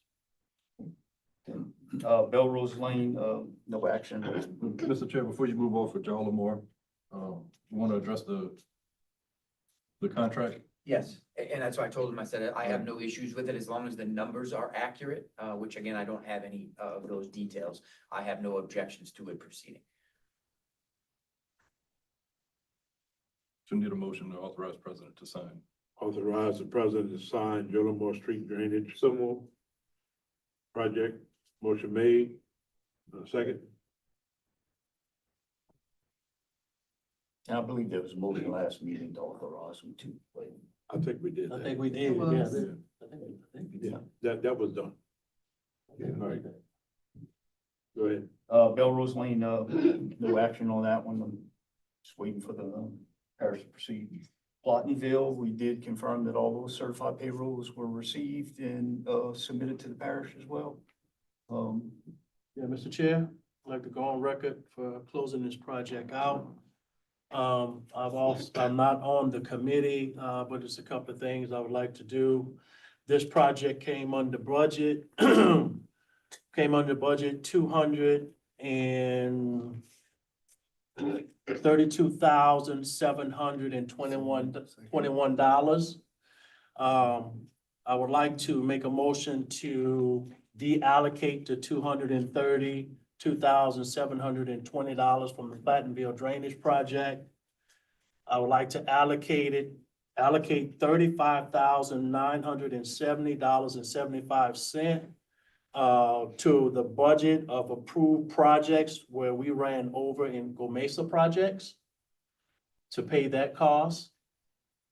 And I would like to allocate $196,750.25 to help assist for the Shell Beach Boat Launch Phase 2 project.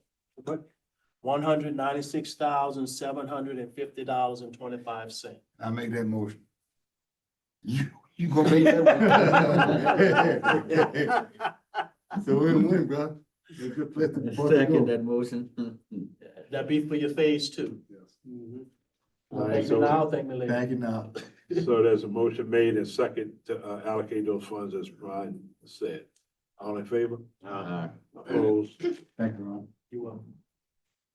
Library bill, we seeking funds for that one, so. Right, and we have one other one that I don't believe was on the agenda, and that was the Bayou St. Vincent. And maybe it's under Ms. Tawanya's email, but I just want to let y'all know for the record, we had requested the H&H files. I don't remember the exact date. Took a while for them to get to us. We received them on the 18th. However, the files were incomplete. from Arcadis. We requested them again, the missing files, and we received those, it was either last night or this morning. So assuming that all those files are there now, we can proceed with our, recommended, actions and then get that back to Arcadis. Was OCD and EDG copied on that for the state side? I'll have to check it out because I wasn't copied on it. The project manager Troy was, and when it came up in a conversation. All right. Anything else with GIS? Thank you, Dee. Thank you. Update from the Planet Design Group. I'm really disappointed they ain't coming to our meetings. I don't know what the problem, I know the problem with Gerald Street, you know, with the pouring on, with the ring levee, they should have been built by now. I'm real disappointed. I think the sidewalk would have had that engineered, it would have been done already. You had it, but you pulled it. Yeah, well, that's Yeah, right. yeah, That's plans right. too, huh? Yeah. Yeah, that job- And permits. Yes, sir. That renovation should have been You done. know, it took them 4 years to do that. It don't matter. It's taking 4 It years would have now? been done. That never would have been done today. So what we're gonna do with the planners? We're gonna request them at the next meeting. They gotta give us an update. Yeah, So they gotta They do sent a proposal of $449,000. I mean, I don't, They'd have spent $230-something thousand of your money already if you look at the report. And what did they do? None. What they did? they ain't did nothing either. They ain't did a damn thing, Ron. Nothing. So, Same thing that Joseph did, nothing. yeah, Joseph had a lower budget and he had contracts ready for you to go. Nothing. All right, update from Infinity Engineering on the Parish-wide sewer plant improvement project. Request Yes, sir, approval. I'm here. Can you hear me? Sir. So there's no, Hey, I'm sorry. I didn't mean to interrupt. all right, request approval of amendment number 3, item number 3. Yes, sir. So as far as the project goes, there's no changes to the status. We're still looking to mobilize in February. For the amendment number 3, item number 3, I spoke to Mr. Calabro earlier this week, and I was just waiting to hear his recommendation. And gentlemen, I know that we had discussed this at the past few meetings. I'm still of the consideration that a flat fee sum could be something that's palatable for this particular project, so that way we can all move forward. I did communicate with Mr. Blanchard and Hockhand relative to this. So if anybody wants to make a motion to that, to reflect that, I think that would be acceptable under the circumstances and the opportunity to make an adjustment, an amendment to the contract, and then move forward with the number that's designated for this purpose for the front end documents. So do y'all have a number y'all want to throw out? Yeah, I'll make a motion that, that we approve, $5,000 as a flat lump sum payment for the compensation for, all time spent regarding the front end documents relative to item 3 in the amendment number 3. And to authorize the ADA to work with Infinity to adjust the amendment for the contract. All right, there's a motion on the floor to adjust the front end document Second. in a fee of $5,000. There's a motion and a second. All in favor? Aye. Opposed? That motion carries. Thank you very much. I appreciate everybody's time and Yes, sir. patience working through this. Good. Thank you. Thank you, Brian. Thank you very much. Have a happy, Thanksgiving. Same to you, my friend. Right, update from Special Programs Director Coordinator. Request approval to authorize President to sign Keep Louisiana Beautiful Agreement through DocuSign. Yes, Mr. President, I think you had an email, requesting signatures for, the agreement between the parish and Louisiana. Right, DOTD requires the documents to all be DocuSign now, so it's electronic signature, but I just needed to have authorization before I could put my signature on. All right, motion by Mr. Diaz, Second. second by Mr. Mathern, all in favor? Aye. Opposed? That carries. Next item, request approval to authorize President to sign CEA for a line item appropriations in the amount of $50,000 for the Floydville and Tankerville volunteer firefighters. That's a move.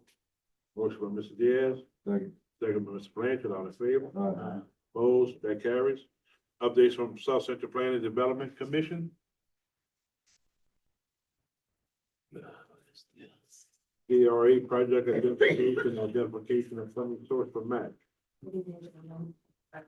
Ladies and gentlemen, I just want to identify 3 potential projects for the DRA grant. Just in summary, DRA focuses primarily on basic public infrastructure, transportation infrastructure, as well as flood control. Think EDA, when you think these grants, they're a subsidiary, or not subsidiary, they're very similar to what EDA does. And so their focus is not just to build the infrastructure, but to enhance some sort of economic development initiative.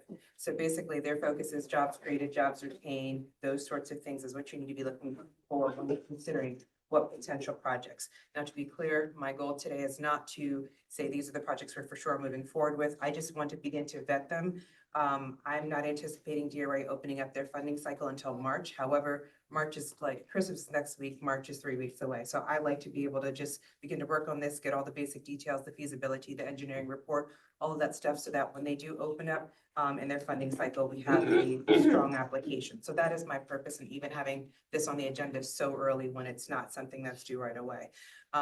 So again, I don't know if you guys have had an opportunity to discuss or to consider what type of projects, but I'll give you some examples just to kind of help, refresh.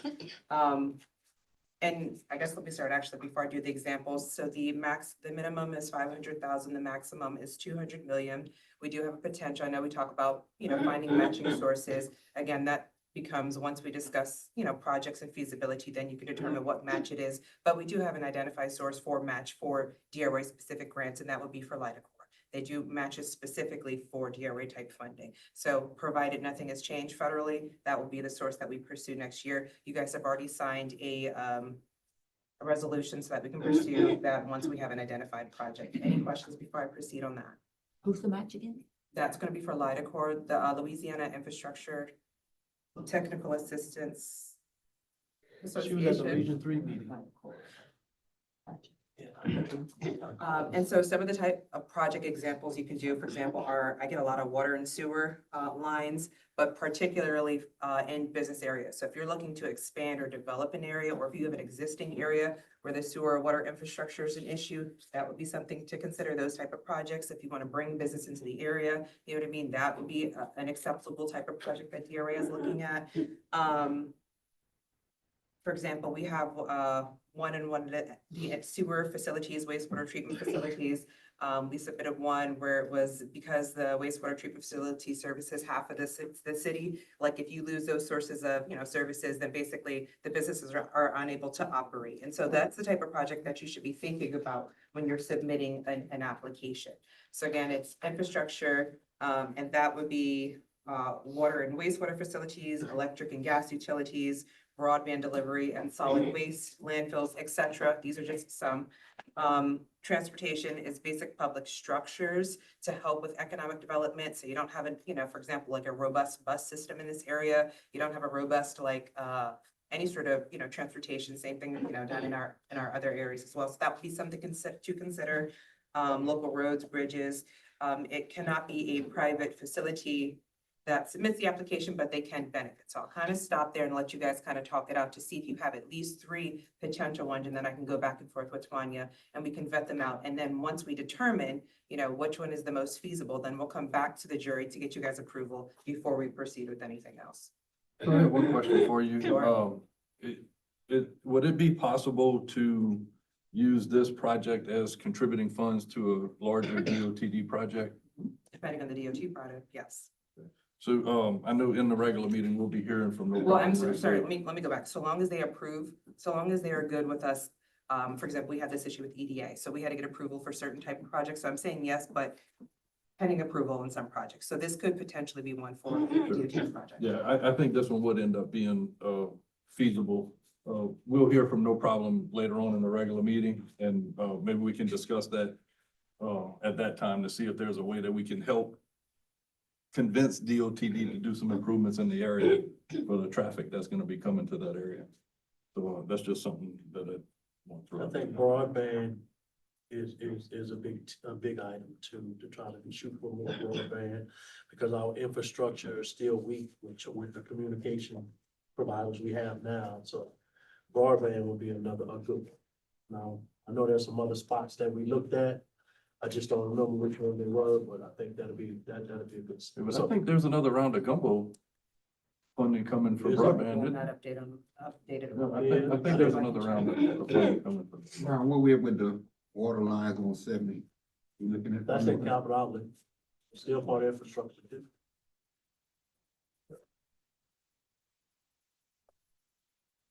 So you need three, right? There you go.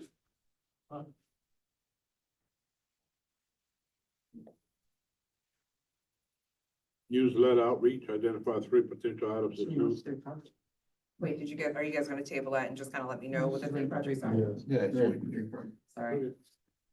Or if you wanna talk about it and then send it to Tawanya and send it to me, that's fine too, however y'all wanna do it.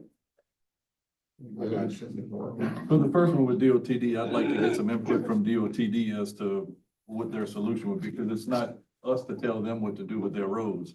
But I think if we can have a large contribution to the project, it would help it advance through the legislature a lot faster. Just give me a little context on the specific projects you're talking about, or I know it sounds like you're talking. Infrastructure, state highway infrastructure improvements near No Problem Raceway. What's the mile markers? Ellie said, what is that? That road? 996. You thought of it. Highway 996. You thought of it here now. Alright, And I'll say, if you guys can just get the rest of the details on that to Tawanya, that's fine. You can move forward from that, I'll take that one. And then just send her everything up, like, if you guys have a cost estimate, with a potential, preliminary report, any sort of feasibility that was done. If y'all could send that to her, she can get that to me, and then we can go from there if that works. All right, the next thing, and I'm sorry, jumped again. The next thing you have before you is a couple of different examples. Just for a newsletter, this is something we had discussed before. Very easy. I just want to give you an example of what that looks like when we send that out to the region. And this is a way to showcase what you guys are doing, right? A lot of people assume all over Louisiana, nothing is being done, right? Because they don't always know what is being done behind the scenes. This is a great way to showcase in our newsletter as the first medium, what you guys are doing. So I wanted to give you examples of what people have put in the newsletter so that you guys can determine what type of stuff you want to put in. I don't need exact things tonight. Again, this is something you can coordinate with Tawanya to send to me for the next upcoming newsletter. If you guys can get something to me by December the 20th, I will move forward with that. So that's something you can send to her and get to me. So. And this is put out quarterly? This is a quarterly newsletter. Yep, and that coincides with South Central Planning's board meetings, and I can get you guys the dates on those. The next one I think is like January the 15th.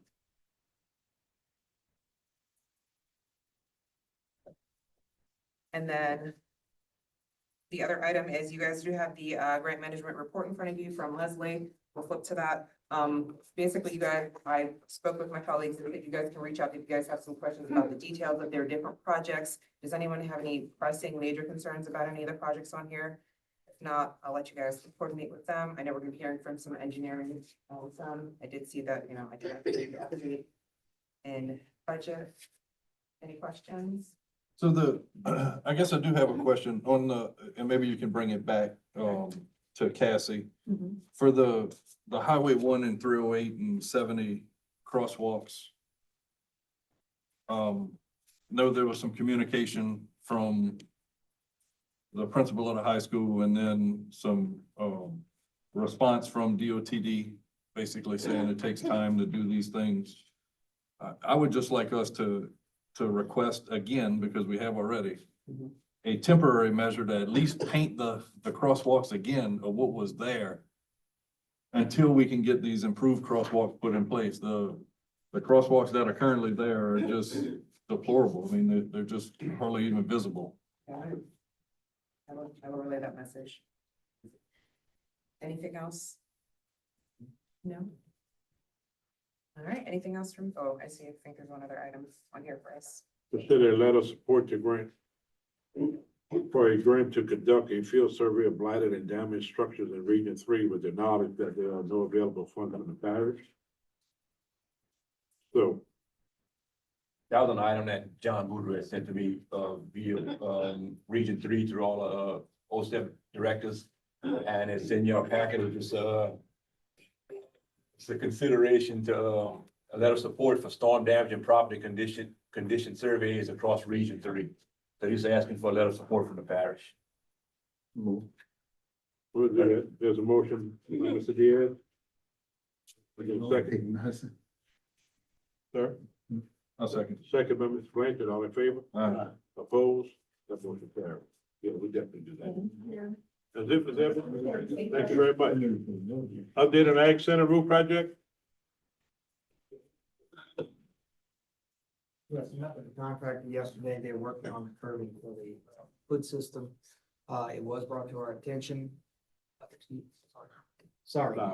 It was brought to our attention that contractor failed to get a permit. So he was issued a letter today. He is working on a permit. We expect to have that permit issued for the Monday, when we return from the holiday. If he doesn't, our office will be issuing him an official, cease and desist letter until he gets a permit, and we are ceasing all, processing of payments until he gets a proper permit in place. That's all I have. So what's the status right now? The status right now, they were continuing to work, obviously. They're working on the curbing for the hood system that has to go. We have to reinstall the kitchen hood system, and there's a curb that has to go on the back side of the roof. That's why that metal paneling is not there at this time, till they get that curb and all cut in. He was requesting some additional monies as far as that curbing and all was concerned, but that was included in the project, so we did not come forth with that change order request. Is anything relative to any ducting or something that was supposed to be There is, saved and yeah, destroyed? he was requesting additional funds for some rerouting of ducts, due to the truss work, but that's included in his plans, and it's an organizational thing between him and his personnel. One thing we are looking at, I did, just so you are aware, I requested a price, not approving anything, but I did request a price to use an inline supply fan that we could put in the attic, and that would reduce the amount of structure on top of the roof. Basically, we would eliminate all of the intake. It has its own air supply. If you're familiar with that hood system, there's two penetrations through the roof. There's the exhaust, and then you have a large penetration that goes through, and it has a intake fan. Mr. Diaz is from me. He actually came out there and looked at it with us. We're looking at what it would take to put that in the attic in a much simpler, smaller thing. It reduced the number of penetrations through the roof. I'm exploring what that cost would be. Because anytime you can eliminate that size of penetration through the roof, it is a long-term better solution. So if it can be done for a reasonable cost, I will present it. We were requested to get a cost on crediting the vinyl ceiling on the interior and the installation of a drop ceiling on all of the interior. That request came from maintenance department, so we did get a cost on that. Currently, contractor submitted a price. Bear with me, I had it right. Sorry. Submitted a price of $11,802. That includes a $5,000 credit for the vinyl on the interior. And so that would be the net cost of an increase of $11,802 to install a drop ceiling across the restrooms and the kitchen. Drop ceiling before, I don't know, some reason. We were trying to cut costs. Put it vinyl, but all your plumbing pipes are exposed and all your wiring is exposed. All the wiring, all the plumbing pipe and all of the copper, everything is covered by the drop ceiling. You need a hanger ceiling. Yeah, you need a suspended ceiling. And then what are they gonna do with the access to the attic that you put in? We're going to, we discussed that if the drop ceiling is approved, we're going to have a removable section in the drop ceiling where you still have, that way you have a ladder pull down.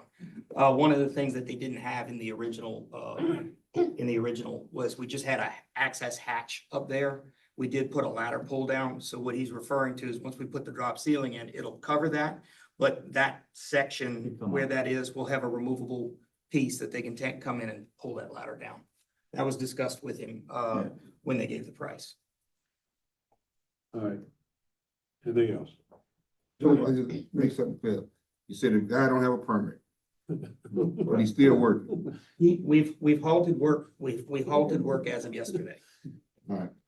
We halted work as of yesterday. If they obtain the permit properly on Monday, as he stated he will, he claims it's an oversight on his part. DS said they haven't been there in a while. Joe. I met with him yesterday. I was on site with him yesterday. Were they working on something or they were just No, meeting? no, Yeah. we were meeting to discuss The hood. They the had some hood and tunnel as over well there. as the fact that he didn't, we also met to discuss the fact that he didn't have a permit. It's at least been about, what, a week or more? Yeah, about a week before they, No one's since been they've on done site working, any physically work. working. When it was brought to our attention that he didn't have a permit, we, Yeah. you know, we immediately made a phone call, notified him.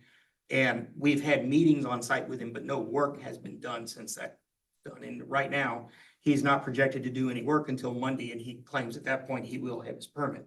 Now, I talked to Justin this evening. We are in contact with him. I already have a letter drafted, ready to go out Monday that would basically place him on notice of a contract violation until he remedies that and pays the proper fees and gets the permits. Absolutely. All right. So, Big Daddy, while we're under this, can I talk about the Grand Pavilion? The Grand Pavilion?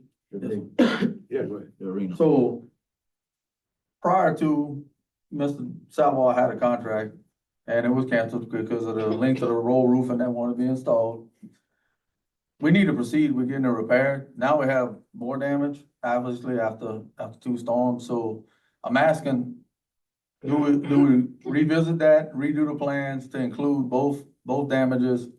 Also shortening it to two separate panels, not one big large roll roof portion of it. What I'm requesting the person to work with him, or do you guys want me to go out for professional services?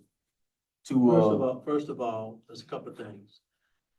We only approved a contract for him to do a roof. No, I don't want to interrupt you, Mr. Alcorn, but I did have two separate contracts at one time. I had a contract to design the large arena roof. We did that.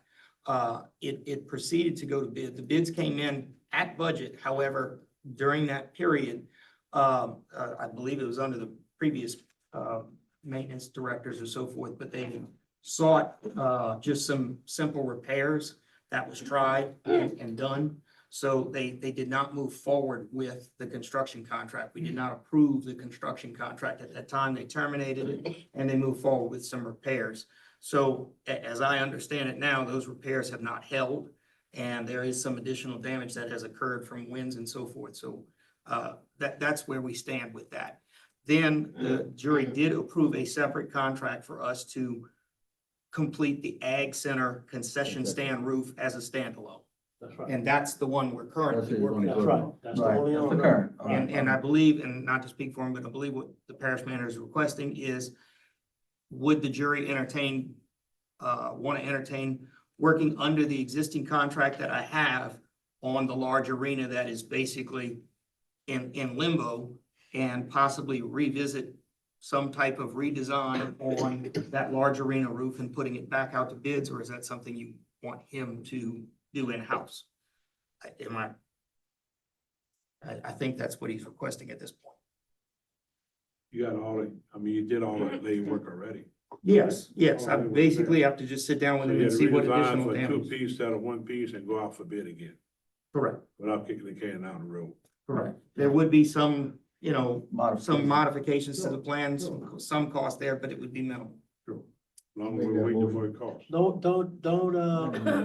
Didn't we get FEMA money? Yes, we have some FEMA money, we have some insurance And money. you also got LSU Ag money in there. We got So some we should funds, be in good shape. but I wanna move forward with that portion of it, because we have some things coming up. Yeah, you got the rodeo coming up. That's coming up next year. So all it is sheet metal right now? Well, Yeah. it's not an accident. The original roof, that was, the older roof up there was an old, Standard older seam. type of standing seam screw down. And we were going back with the newer type of standing seam, which is basically no exposed fasteners all the way down. But we can entertain a a lower cost design. Just so you're aware, it did come in at the proposed budget at that time. It was just, it is a large number. It was, if I recall right, it was around 200,000. Thank you. There's a motion by Mr. Mathern. Just the side that's damaged. Well, there's two sides, Mike. Now, the front side and the rear portion of it. I'd like to go take a look at this. I would encourage it. I wanna see what I'm, They got a sunroof. I need to go look at it Sunroof. before I approve anything. There's a motion by Mr. Mathern to to continue the contract with Mr. Sawa for the general arena. The contract was canceled, Joseph, or no? The engineering contract was never canceled. It was just basically put on hold because they didn't move forward in construction. Because we're trying to do it. Can I get a second to that motion? Second by Mr. Bro, all in favor? Opposed? Motion carries. One opposed, Chef. One opposed? One opposed. Motion I carries. do have, I know it was on there for discussion. Just didn't know if you all wanted to address the drop ceiling this evening, that change order, or if you want me to bring that at a future date. 11,802. So with the $5,000 credit, we're talking about, He was at 14,302 and he had, well, they have a breakdown, but it's 14,302, a $5,000 credit, and then $2,500 for some, a cribbing channel that had to go around the perimeter to accommodate does that that. cost seem reasonable? It just seems exceedingly high for a drop What ceiling. size building we talking about here? The building total square footage, I think, right, is, I want to say right at 2,000 square feet. I thought drop ceiling was in the range of like $7 to $10 a square foot or something like that. Am I really that off? No, well, seven times 2,000 square feet is 14,000, and that's what he's quoting, plus a $5,000 credit, bringing it down to 11,802. I mean, that's why I'm just, So he's in the range. It is on the higher end of a drop ceiling install, but he is in that range. I know the material cost, I can tell you, the last time we did a drop ceiling, the material cost breakdown, and this was for a building in Belrose. The materials were running right at around $4 a square foot, so the installation is an additional, $3, somewhere in there. He is on the higher end of it, but it is in that range. All right, so the total change order is how much? 5,000? The total change order would be 11,802. No, I'm trying to get it. The 5,000 credits in there. Gotcha. That's inclusive of it, yes, sir. But, we don't really don't like to work on the job much, but you. No, and look, I'm not, again, I wasn't trying to rush it. If you all want to wait to see if he remedies the permit issue and table this to the next meeting, Yeah, let's do it. Let's do it. that's perfectly acceptable. That's what we're gonna do. Yeah, cause Thank did he give us the credit for like the outside band is still up from the old ceiling, so they don't have to install that. We can revisit this with him and bring it up at the next meeting. Good, thank No you. problem. Thank you. Update on health unit repairs? I spoke with the contractor, it'll be about 2 weeks of materials will come in and we sign the service contract, so. Sure. Update on courthouse renovation project? So the sewer infrastructure went for, today was actually the bid meeting. And, we had one bidder, but we're gonna get some more information prior to. So we'll just move it to the next meeting. so we take those bids under advisement. The Right. architect needs to review it to make sure that the bidder was responsible. and- Yeah. Before making a recommendation. Good. Any update on the Shell Beach Boat launch project? You got money? You got some new money. That's the new money. That's interesting. All right, no action on it? No, I think all your stuff went The through. issues that, Melissa brought up at the last meeting have been, rectified. All right, good. Request approval of change order number 3 for the Bell Rose Library Walking Trail Project in the amount of $3,750 and authorize the president to sign. This was for some additional fill and dress work. We requested of the contract to take care of some low areas within the walking path. The issue we had here is we requested a cost from the contractor. And then he proceeded to do the work on a weekend without even supplying the cost. So we were ready to go to substantial completion. We requested his final invoices, and on that final invoice, he included a proposed change order of $3,750 After the work was done? after the work was Good completed. on him. So, You'll spend our money and then come ask us to give it back. we did, there's a gray area there because we did request the cost. However, he is in fault by proceeding without authorization. And more field material.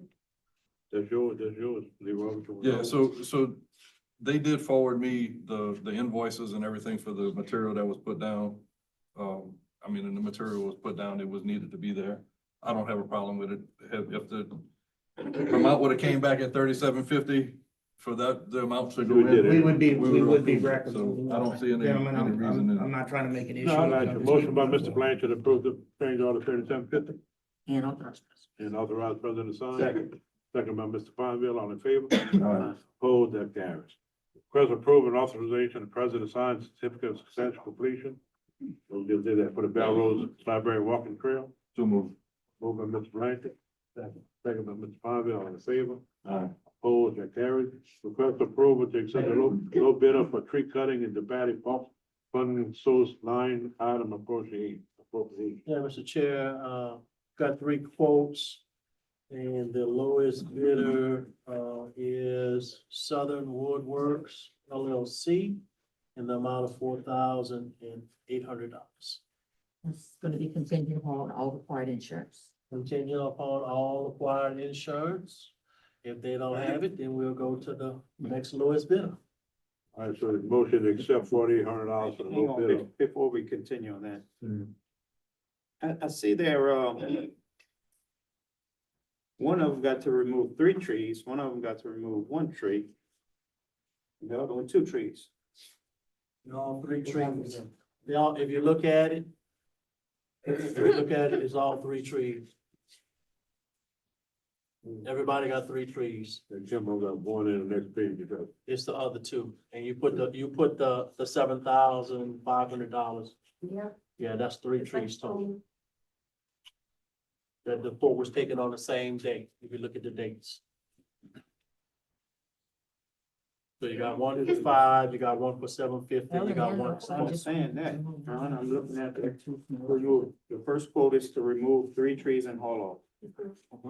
The description on the second one is to remove 1 tree. But if you turn it to If the you next turn the page, page, Oh, it's the same. Okay. yeah, same contract. Okay. Just looking at, it. All right. Motion to approve the low bid of $4,800, which is Southern Woodwork Tree Service, based on Based all on insurance approval on information. all stuff. Right. Motion by Mr. Bro, Second. second by Mr. Mathern, all in favor? Opposed, motion carries. Last item, request approval for a 1 foot 10-inch hardship variance on the west side property line at 145 Ponce Road, 4th. Yes, this is a request we got from a residence down Concha, next to a church. He's gonna be going back in the same footprint, rebuilding, and, the pastor and the board of the church agreed and signed off. Everything's, Neighbor signed off on it, is the original footprint. the church, yeah. 1 foot 10 inches, right? 1 foot. 10. Correct. Any objections? No, motion. Motion by Mr. Mathern, Second. second by Mr. Bro, all in favor? Opposed, that carries. Any other items? Motion adjourned. By Mr. Mathern, second by Mr. Blanchard, all in favor? Opposed? Meeting adjourned. All right. All right, we'll call to order the regular meeting of Suffolk Parish Police Jury for Tuesday, November 25th. Let the record reflect all members are present. Please rise for our prayer to be followed by the pledge. God, who teaches us by sending the light of the Holy Spirit into our hearts, grant that by the light of that Spirit, right judgment may be ours, and that we may ever find joy in His guidance. Amen. Let's pledge, please. Pledge allegiance to the flag of the United States of America and to the republic for which it stands, one nation, under God, indivisible, with liberty and justice for all.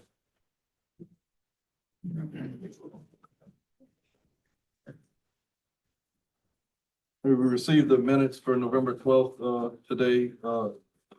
Anyone have any corrections to those minutes? Motion. Hearing none, motion to approve by Mr. Nakam, second by Mr. Bro, all in favor? Opposed, motion carried. Public comment period. At this time, we accept public comment for any item on the agenda. Second call. Last call. Let the record reflect there was no public comment. Drainage Committee report, Chairman Ponder. Yes, sir. The Drainage Committee meeting was held this afternoon at 4 o'clock. All members were present. We had an update on the Lower Texas Drainage Project, update on the Maury Drainage Project, had an update on the Concham Canal Project. We approved $1,000 for the following projects: 93-217, 93-218, and 93-219. We also approved an estimated $9,500 to project 93-220 Ward 7. We approved to sweep out the ditch on Gerald Street levee.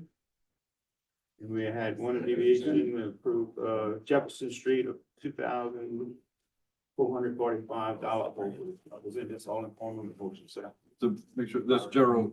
Gerald, push it. Yeah. Motion by Mr. Pineville, second by Mr. Bro, all in favor? Opposed? Motion carried. The Finance Committee met today at 4:29. All members were present. We approved to pay the list of bills submitted through November 21st, 2025. We approved the budget comparison statement for October 2025. We tabled the item to discuss key fobs and cameras for Parish vehicles. Can I make a comment on that, Leroy? I had about the cost? This is gonna be on the next agenda. Okay. Well, we tabled it to the next agenda. We're not gonna take any action on it tonight. Okay. But I would encourage you to share that with the jurors prior to the next meeting so that we're not learning at the meeting. Oh, right now, no. We requested approval and received it for the contract amendment number 1 with Correct Health for inmate health care for an increase of $502.65 per month, totaling $201,186.60 annually. The jury approved a request to send the Sheriff Falcon to increase the inmate health care to $5,000 from the currently $3,000 contribution that is made. We approved the amended budgets for 2025, and we also heard the proposed budgets for 2026 and are sending those out for publication. Entertain to accept motion. Motion to accept the report. Motion to accept the report by Mr. Alcorn. Second by Mr. Bro. All in favor? Opposed? Motion carried. Personnel Committee, Chairman Diaz. Personnel Committee met at 4:11. All members were present. We approved to make a part-time employee, full-time employee, changing its payroll allocation from general fund, well, 75% of it from 1% and 25% of it from general fund. Right. It's like the first day of the next pay period. Effective the first day of the next pay period, and also his current duties will come first before anything else. That's the facility. Administration bill. Yeah. Item 2, we discussed, no action taken on the schedule regarding the Public Works Department. Also discussed the quality control position, no action taken. We approved to hire a OEP permitting position at a grade 5, step 15 at $17.22 an hour to start the next pay period. Correct. And 5, we approved the extended FMLA leave for equipment operator 3 drainage estimator until January 16, 2026. I present this on the, The only thing is I'm gonna reach out to the library and discuss that maintenance. also we'll discuss, reach out to the library board to discuss their current maintenance They need to handle in their own. on in-house. Yes. I present this all in the form of a vote. Motion by Mr. Diaz, Second. second by Mr. Pineville. All in favor? Opposed? Motion carried. Insurance Committee report, Chairman Alcorn. Insurance Committee met this afternoon. All members were present. One item on the agenda. We approved to reduce our premium workers' compensation insurance with Simmons and Savoy Insurance and LWCC in the annual amount of $182,708. Give you that item in the form of a motion. Motion. Motion by Mr. Alcorn, second by Mr. Mathern. All in favor? Opposed? Motion carried. Road and Bridge Committee report, Chairman Alcorn. Road and Bridge Committee met this afternoon, one item on the agenda, just a brief update on the road overlay program. No action was taken on this item. All right, motion by Mr. Alcorn, second by Mr. Nakam, all in favor? Aye. Opposed? Motion carried. Engineering Grants Committee report, Chairman Nakam. Yes, all committee members present, also the rest of you, we had update from GIS engineering concerning Moore, Bertrandville, Bell Road, and Platteville drainage projects. We're gonna transfer $16,825 funds from Bertrandville to Billimore. We had no update from the plan design group, actually send a letter, make sure they're here for the next meeting. We had update from Infinity Engineering, the Parish sewer plant improvement, and we approved to adjust the front end adjustment of $5,000. You skipped, You should Platteville. skipped Make sure you get my money on Yeah, record. I got a big old arrow right here. Okay. I'll make sure he was sleeping around. Yeah, make sure you get his money on Yeah, I record. got it. I had to write that on another piece of paper. Yeah. All right, so Platteville Drainage Project, that project came in at $232,721 under budget. The proposal is to allow $35,970.75 to allocate that projects that were below budget. No, they No, were. that we are over They were allocated. approved, but over budget, right, Over allocated. over For allocated. that, and they also allow $196,750.25 to the Shell Beach Launch Project. Phase two. Phase two. Motion on that. No, we're gonna wait on that one. All right, good. All right, so, next is, we heard an update from Special Program, Director Grants. We approved the president to sign Keep Louisiana a Beautiful Agreement through DocuSign. We authorized the president to sign a CA for line item appropriation for the amount of $50,000 for an appointment of Bankville Volunteer Fire Department. We had an update from South Central Planning and Development Commission. Update on Ag Center roof projects, which we, also allowed on any of the Ag Center roof project, 2 roofs involved, and allow, Salva Engineering to continue the contract for the general arena, go out for bid and give us some options on that. We had updated health unit repairs, updated courthouse renovation project, updated Shell Beach boat project. Request approval, we approve a change order for a library walking trail project in the amount of $3,750, authorized president to sign. We approved the authorized president to sign certificate of substantial completion for the Bell Road Library walking trail. We request approval to accept the low bid of tree cutting in the Patty Park funding source line item appropriation. That was to Southern Tree Service, the amount of $4,800 based on they have all the insurance information. And we request approval for a 1-foot 10-inch hardship variance on west side property line at 145 Crossing Road. Present to you in the form of a motion. Motion by Mr. Nakam, Second. second by Mr. Mathern. All in favor? Aye. Opposed? Motion carried. Next item is status of East Grand Lake Project and the Chafalaya Basin Management Plan. Mr. Dean Wilson with the Chafalaya Basin Keeper. Everybody, thank you for having me. I guess I don't need to hear you the presentation. I'm gonna start with together.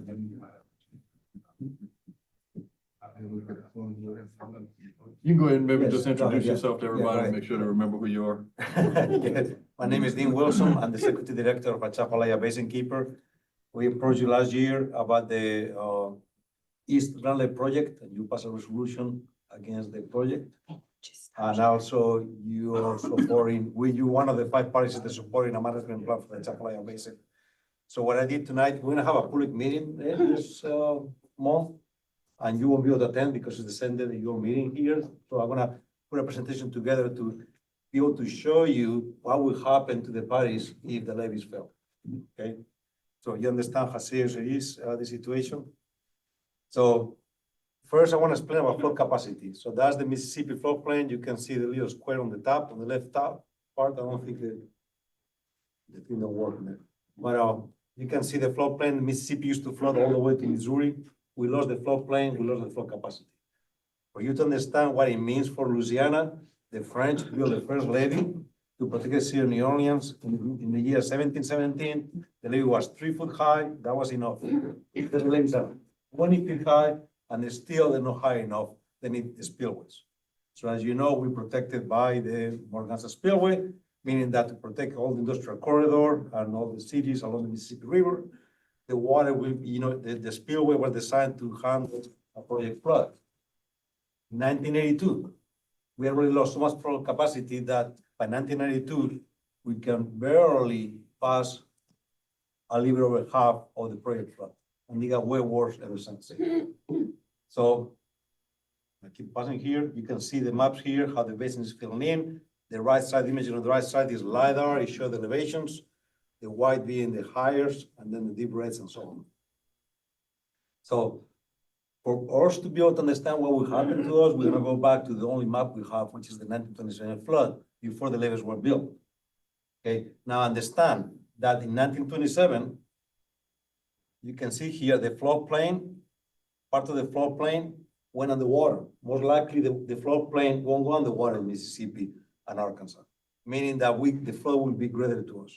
And also understand that if the levees fell today, that means the flood will be way worse than 1927. Because right now the levee systems can easily handle the 1927 flood. So this is what happened to us in 1927. I'm gonna get a little close up. Oh, but you can see on the west side, it went all the way to Lafayette, the flood. And Lafayette is way bigger. So you see south of Lafayette, how the water went south of Lafayette. That's all city right now. That will go underwater. Imagine the flood bigger than that. On those parishes, the only thing above the water was the ridges of the vegetation. Now coming to you guys, this is what happened here. You parish more likely will go completely underwater. The only thing that stopped the flood was the ridges of the Bayou Lafourche, which is very likely those ridges will go underwater, meaning that the entire parish probably will go underwater. That shows you how serious is the situation in the basin, because the basin keeps filling in and filling in. So you can see here, most of Iberville Parish was underwater, or Compete Parish was underwater. Parts of Baton Rouge were underwater. So I'm gonna pass real fast. That's for you to get an idea of how serious it is and how the changes in the Chapala Basin. Right here, that bayou that goes east to west, goes along the screen, that's Bayou Sorrel. The swamps north of it is called the Bayou Sorrel Shell Field, that's in 1941. Look all the thousands of channels and water. Look at it today. So we propose a management plan that will stop the sedimentation of the basin, connect the levees. So in the summer months, when you have a tropical system and the water is low in the basin, the water can drain into the basin. That's the main drainage for all of us. And also will include, and I have here, that's the openings on the levee with gates or with locks that they can be installed. And that's an example of one here. And I'm going fast because I know you have a long, long day. So I'm trying to, I have a lot of empathy for you guys. The sediment traps, that's the main channel. So that's an example of one, like when they realign Grand River, they divert more sand into the swamps. So here we propose one of the sediment traps. We close back the old channel, that's the yellow square on the top, solid yellow square, and then the other square on the bottom, that's the sediment trap. They will hold the sand by the channel where it can be pumped back into the river. And eventually the river will bring it to Morgan City. Before it reaches Morgan City, we're proposing to start dredging the bed of Grand Lake, will become a sediment trap and pipe that sediment from Grand Lake, Flat Lake, and Lake Palur, which is also very important. We're losing flow capacity on this side of the lake. And the only way you can manage that in an economic way will be to bring back the sediments to suspension, Lake Barrett, all the way up, Grassy Lake. The sediments that's filling out the swamps and the lakes on our side of the levee, those sediments are mainly clay from the cane fields. That, when you put it back into suspension, it takes very little current to bring it in. So Parish is working together, getting out, it's a machine that bring it back into suspension. When you have a current, that will bring all that clay, restoring flow capacity all the way to Lake Parur, where it can be mined and sent to the coast. So that's the pipeline. And one thing that we added is not on this slide is we have two different routes that we designed to bring the sediment to the coast. We have all the miles, two different possible routes, the miles, and how far the communities like Dulac and the communities that we're losing are from the pipeline, so you can put lateral pipelines to restore those communities. So, let me see. When you go start? Where's mine? When you go start, George? Sorry. When you go start? Okay, well, that's the problem, you know, and we'll talk about that in the public meeting, you know.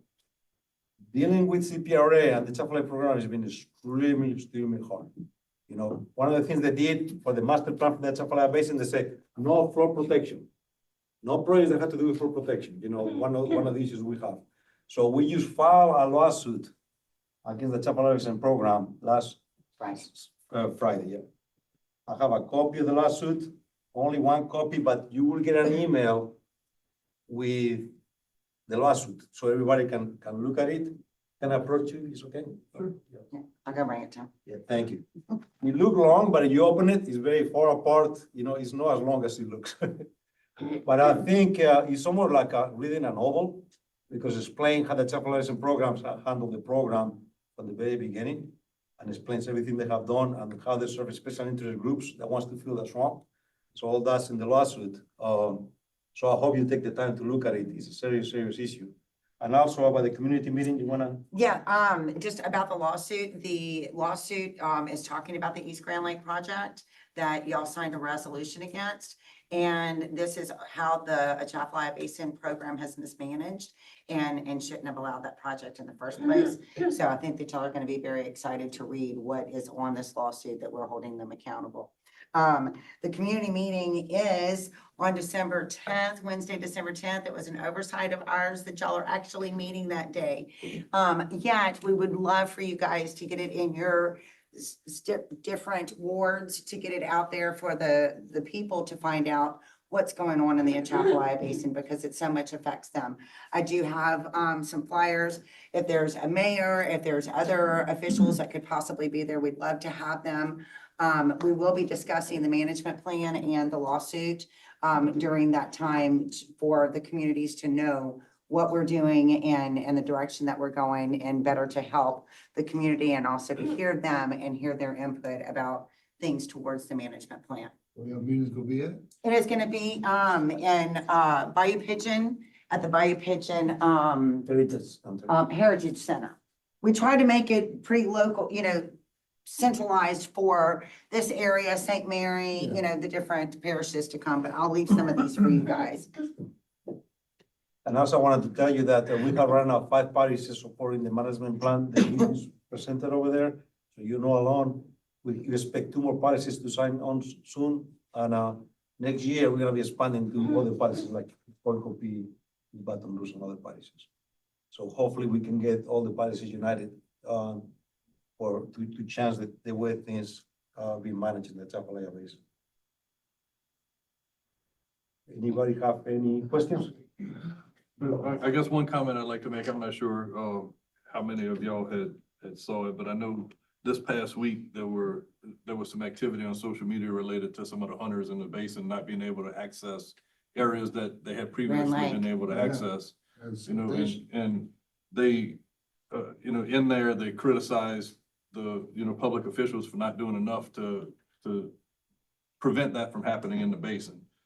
And just want to let you know, Atchafalaya Basin Keeper is pushing this at the state level to try to get it to get some attention to it. So let me ask you, what year was Thibodeau Chute closed? Thibodeau Chute. Was that in 96, 97 timeframe? I don't remember. The south end of Grand Lake? Yeah, I don't remember. It's open now. It's not all the water going through, but it's all open now. Right, it's just still silted up from that. Yes. From that event that it had, but. We closed Coontrap, which stopped, you know, it destroyed Kilbo Pass, and it was destroying all the upper part of the Grand Lake, and we stopped that. Right, what I believe, and I'm gonna just kind of summarize, Mr. Wilson, you know, so that these guys understand the importance of what we're doing there. the only people that really see the issues going on in the basin are those that go in the basin recreationally and see what's going on in there, right? But the people outside of the basin need to be aware of what's going on inside, because if we do have a major flood event coming down the Mississippi River, then everybody outside of the levee is then affected. But if we don't do anything about it, it's gonna be too late to reverse it, you know, at that point, so. I can remember way back, Miss Sanders Thompson, was big in the Chapel Basin program with Barbara Wickerson and all that. And, we brought people from Washington DC and everything in the Chapel Basin back in the day, but they went nowhere, you know, it faded away.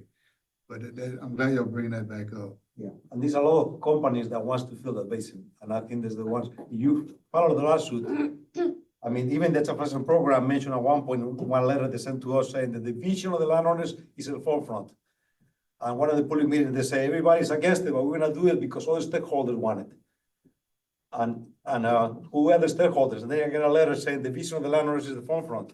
So the servicing the interest of these people, with a handful of people, and it's a death sentence for Louisiana, because we cannot simply survive here if we don't have a basin to handle that flood. And the basin already cannot handle We the got a lot of flood. siltation there. Let's move somewhere else. Let's move it. That's the plan. We got a lot of Let's get it siltation, out of here. you know? Yes. Let's move it out. Yeah. Anybody else have any other questions? Yeah. And another thing I want to mention, once the basin filling, like you say, you cannot go back in time and fix it. It's nothing about it's over. We messed up, let's fix it. It's over, you know? And this should be a federal funded project, not no state funded project. Exactly. That's correct. But we start with the state, put it in the master plan, in the coastal master plan, in the Chapel master plan. And I'm telling you, I don't have time to explain everything, but it's been a struggle. You know, it's most impossible working with them. So, that's why we don't have no other choice but to have to follow lawsuit. Another thing they told me they will back out of the East Valley project, and it's still in there. You know, we don't want to wait until the judge make a decision, because if the judge make a decision against us, it's unstoppable. Any other project to do after that, how are we going to stop it? So that's why we have no choice but to sue the Chapel program to try to stop the project. Another thing, if you ever want to file a amicus brief in support of the lawsuit, I mean, other parties are considering doing that. We have already 2 parties file amicus brief in support of the lawsuit against the permit. And it will be an opportunity for parties to pass amicus brief in support of the lawsuit against the state. So, Okay, thank you. thank you. I'm gonna leave these for y'all to be able to distribute in your wards, please. Thank you. Thank you very much. Next item is discuss potential events at No Problem Raceway. We got Mr. Nelson Hoyos, Ms. Marla Hoyos, and Mr. Thomas Lanu. Thank you very much, council. My name is Nelson Hoyos. I am the motorsports director of No Problem Raceway. Thomas Leno is the track manager, and Ms. Marla Hoyos is the operations manager of the facility. We have taken it over 5 years ago. The facility has been in existence for almost 25 years now. We took it over 5 years ago with the sole purpose of trying to deliver a safe and exciting, professionally run motorsports experience for those of all ages. And we have been continually over the last 4 years investing an enormous amount of money in rebuilding the facility completely. Unfortunately, it had weathered quite a bit, and there was things that needed to be upgraded in the facility. And we've spent almost $2.5 million now in doing all the upgrades of the facility. We are currently a NHRA-backed facility, National Hot Rod Association. So we have the ability to host regional events, which we have. We have 3 regional events a year. One is a divisional event. One is a Cajun Classic event, which obviously just got rained out this past weekend, which we have a new date in February to redo it. And then we have the Sports National event, which has been absent from the facility for the last 10 years. We lobbied the NHRA and we got it back. Last year, that event produced the highest traffic count for any sportsman event in the country. We had over 7,000 spectators, and we had 778 racer entries, which generally the divisionals don't bring that kind of traffic. It's 300 to 400. we had 778. We brought it back. We are now increasing that. We have 52 events a year that we provide, motorcycle events, lifestyle events, concerts, all different things that we're doing. And we're trying now to obviously grow the event from within, not only bringing more events into town, but bringing a national event into town. Recently, 2 years ago, Houston Raceway Park was sold to a container company, and that facility is gone completely. So NHRA had a national event at that facility that drew 50,000 plus spectators and had 1,000 plus racers at that facility. It's gone. We have a letter of intent from the NHRA to bring that event here to No Problem Raceway. And what we have to do, obviously, is grow our infrastructure. So we've been working with the Tourist Bureau. We've been working with Billy Nungeiser. We've been working with quite a few folks to try and get some state grants to help us improve the infrastructure of the company. We now have seating capacity for 5,000. We need to bring seating capacity for 15 to 20,000.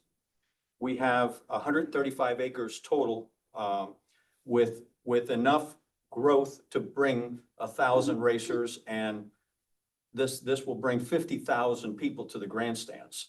So we're looking at working with Armalise to try and get some property for outdoor parking, because we don't have enough indoor parking to host that type of event. So we're trying to expand our facility to do that.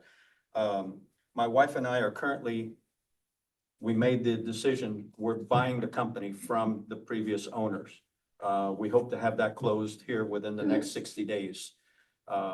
We came into the facility 5 years ago with the intent that we would rebuild it, grow it, and then purchase it. And now 5 years are up, so that's what we're doing. So we have several commitments from some private investors, and we're also working with some banks that are hooked with the USDA, and they're trying to get us the loan to get the facility under our ownership 100%. Now, what that will do is allow us to then be a lot more aggressive with how we grow the business. The infrastructure is something that's obviously needed to get to the next level to bring this facility to a national scale. That provides, the national event provides Fox TV live for 4 days, which is worldwide. So that'll put Assumption Parish on the map for all of these events. There's now 22 events around the country. We would be the 23rd event that would come here for that. So that means that it's going to be huge for tourism, for consumer spending, for possibly even restaurants, things like that in all the counties. I mean, from Baton Rouge to New Orleans to house that many people. So we will for 4 days have a ton of millionaires here racing and providing this sport that you see on TV currently will be televised right here live from us. So we're trying to provide all of the infrastructure in order to get that event. It's ours to lose. I have a very, very good relationship with the NHRA president and the vice president. We've known each other for years. I used to race with the NHRA. The vice president used to be my program manager when I raced professionally for Chevrolet. So we've known each other for many years. So the contract basically is ours to lose. There's no timeline. They just said, as long as you're moving forward, we'll honor it. So we hope that within the next 2 years, we can have this event here. So we're trying to get funding for this to happen as phase 2. Phase 1, obviously, is to purchase a facility and do some infrastructure changes that we want to do right now to secure the sportsman level of racing, which right now we're at the top of that echelon. We're attracting people from all over the country. This past event, unfortunately, we bring people from New York, New Jersey, Ohio, Michigan, Canada, but because of the weather, Monday, the weather said 85% chance of rain 3 days. So we decided that we needed to stop the travelers because they're going to travel 1,100 miles to get here to watch it rain. And unfortunately, the weather pattern was wrong, and we did not get the rain that we had. They had forecasted. So we lost a lot of potential revenue this year, but we did convince the NHRA to let us post it. It'll be the first race of the 2026 season here. So we didn't lose the race, we just had to postpone it. So our goals are obviously to, 1, grow the business from within, Two, we want to become the economic driver for the area to provide more jobs, to provide hospitality, to provide, we're working with the Tourist Bureau also now to bring buses to our facility. We have a driving school there. We have 3 dragsters that have 2 seats that we give people rides in, and we have 8 dragsters that people drive. We have 1 Corvette and 3 Porsches for the road course, and we're going to be buying go-karts to also enhance the flow. So we're trying to bring the same people that go to swamp tours and to different things. We want to bring them here for a day of motorsports. And we're working vigilantly to get that during the week. So that way we have some other items that we can do during the week. Youth and educational programs. We're working with Corey at Assumption High School now to provide a defensive driving course at our facility for the youth. Assumption does not have driver's education at their facility, so we are partnering with him to do it at our facility. We have a 1.8 mile road course there with 14 turns and a huge parking lot that we can actually train drivers on defensive driving before we ever put them out on the street. And we want to try and do that. We're asking for grants to do that, to provide that free to the families. Currently, the driving schools are, from what I understand, $600 to get a kid through the driving school, and the list is pretty long, and there's not that many driving schools. Well, we want to provide that service for free. And we want to try and see if we can, again, improve the area. We currently, on the 3 big NHRA events that we have, we currently print 20 to 40,000 free tickets, and we provide that to the whole community. So we have several different places that distribute them for us. The Napa Auto Parts, Ace Auto Parts, at the bank, you have some right here. So we put out almost $800,000 worth of tickets for free for our community. Again, to enhance the lifestyle, to get them to come out and have some fun with us. And we are a recreational facility. We are not a racetrack per se. We want to do a lot of different things. We have a bar and grill that now we've opened up during the day so that we have lunches there. Eventually, we're going to open that full time. So we will have breakfast, lunch, and dinners there throughout the week. Again, to enhance the local community with all of the different, Flavors of Louisiana. yeah, flavors of Louisiana, correct. We always try to sell the flavor of Louisiana. When we provide these big events, we do crawfish bowls, we do jambalaya, we do all sorts of things to get people excited about being in Louisiana. We provide a special trophy, a Mardi Gras trophy that we put for the winners. Aside from them getting their national trophy from NHRA, we provide a Mardi Gras trophy to enhance, again, the fact that they won here.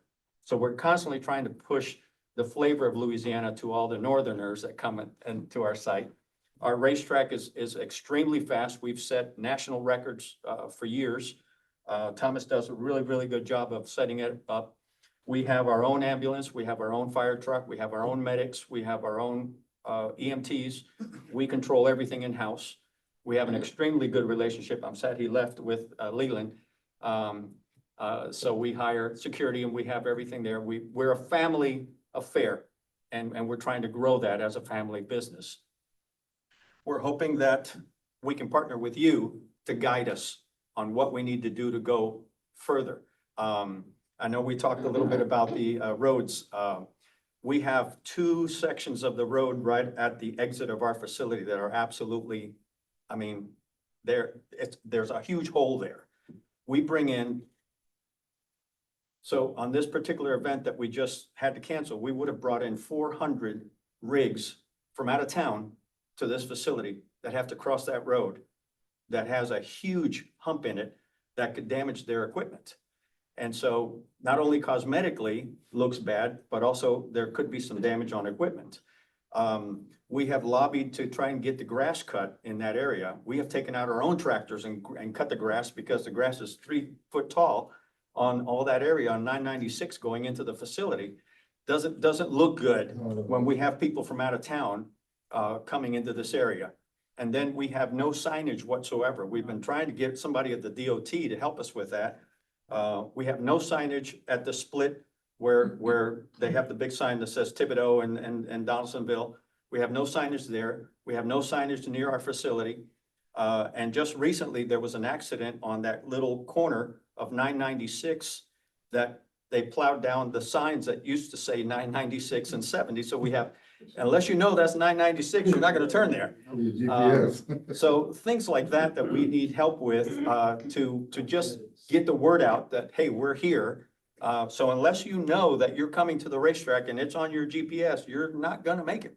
It's not just somebody drive by and say, oh yeah, hey, there's a racetrack, let's go out there.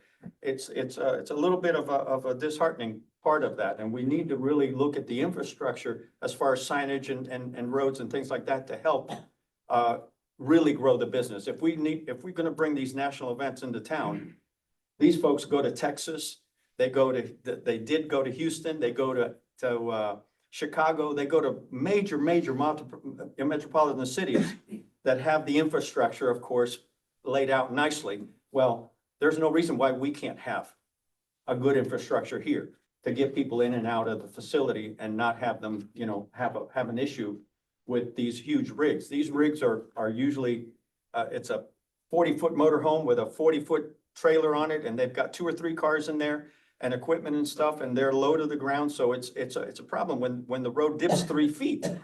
I have a Corvette and I have to be so careful getting in and out of that facility because I'll destroy the car.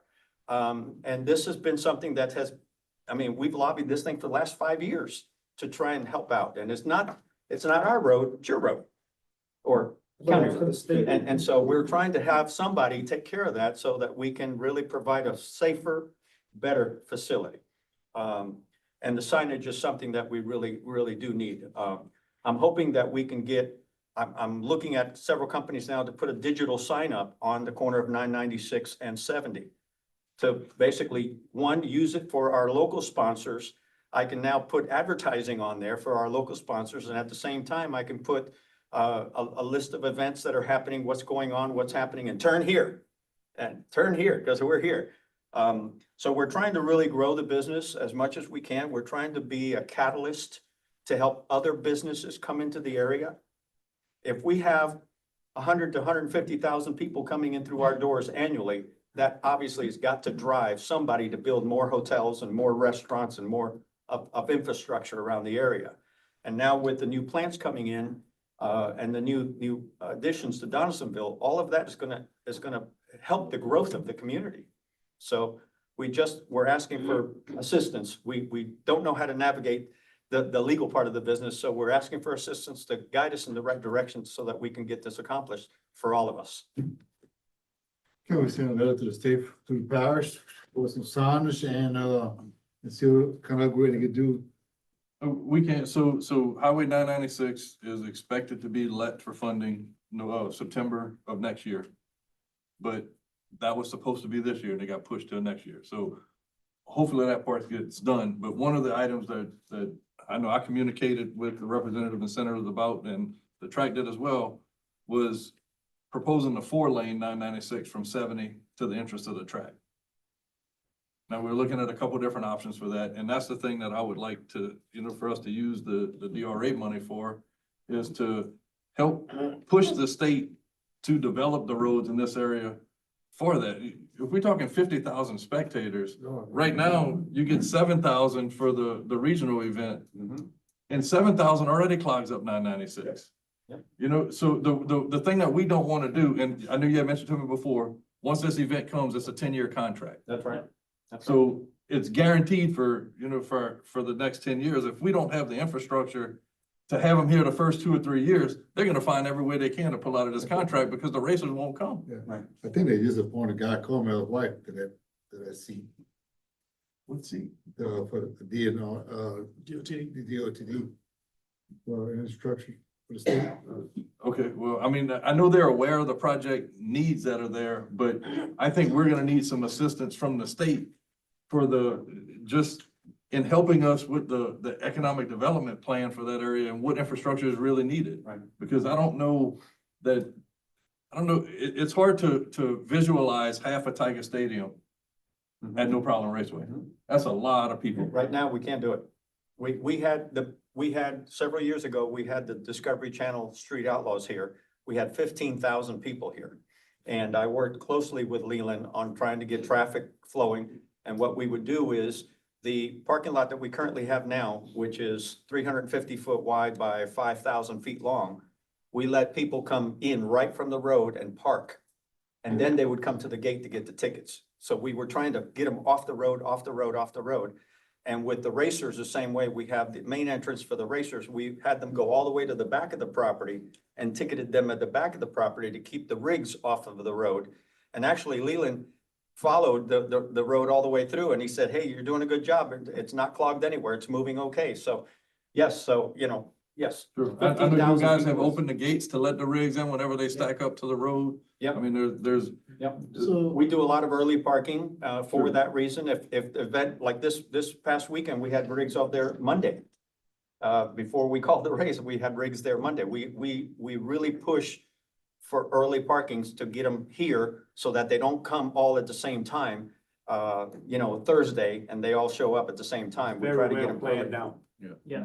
so if that road is being let to go out in September, and you're looking at seeing if they would have to re-engineer that, redesign that, right? No, so what we were looking at is actually putting a spur on 996, a new right of way from the racetrack to Highway 70.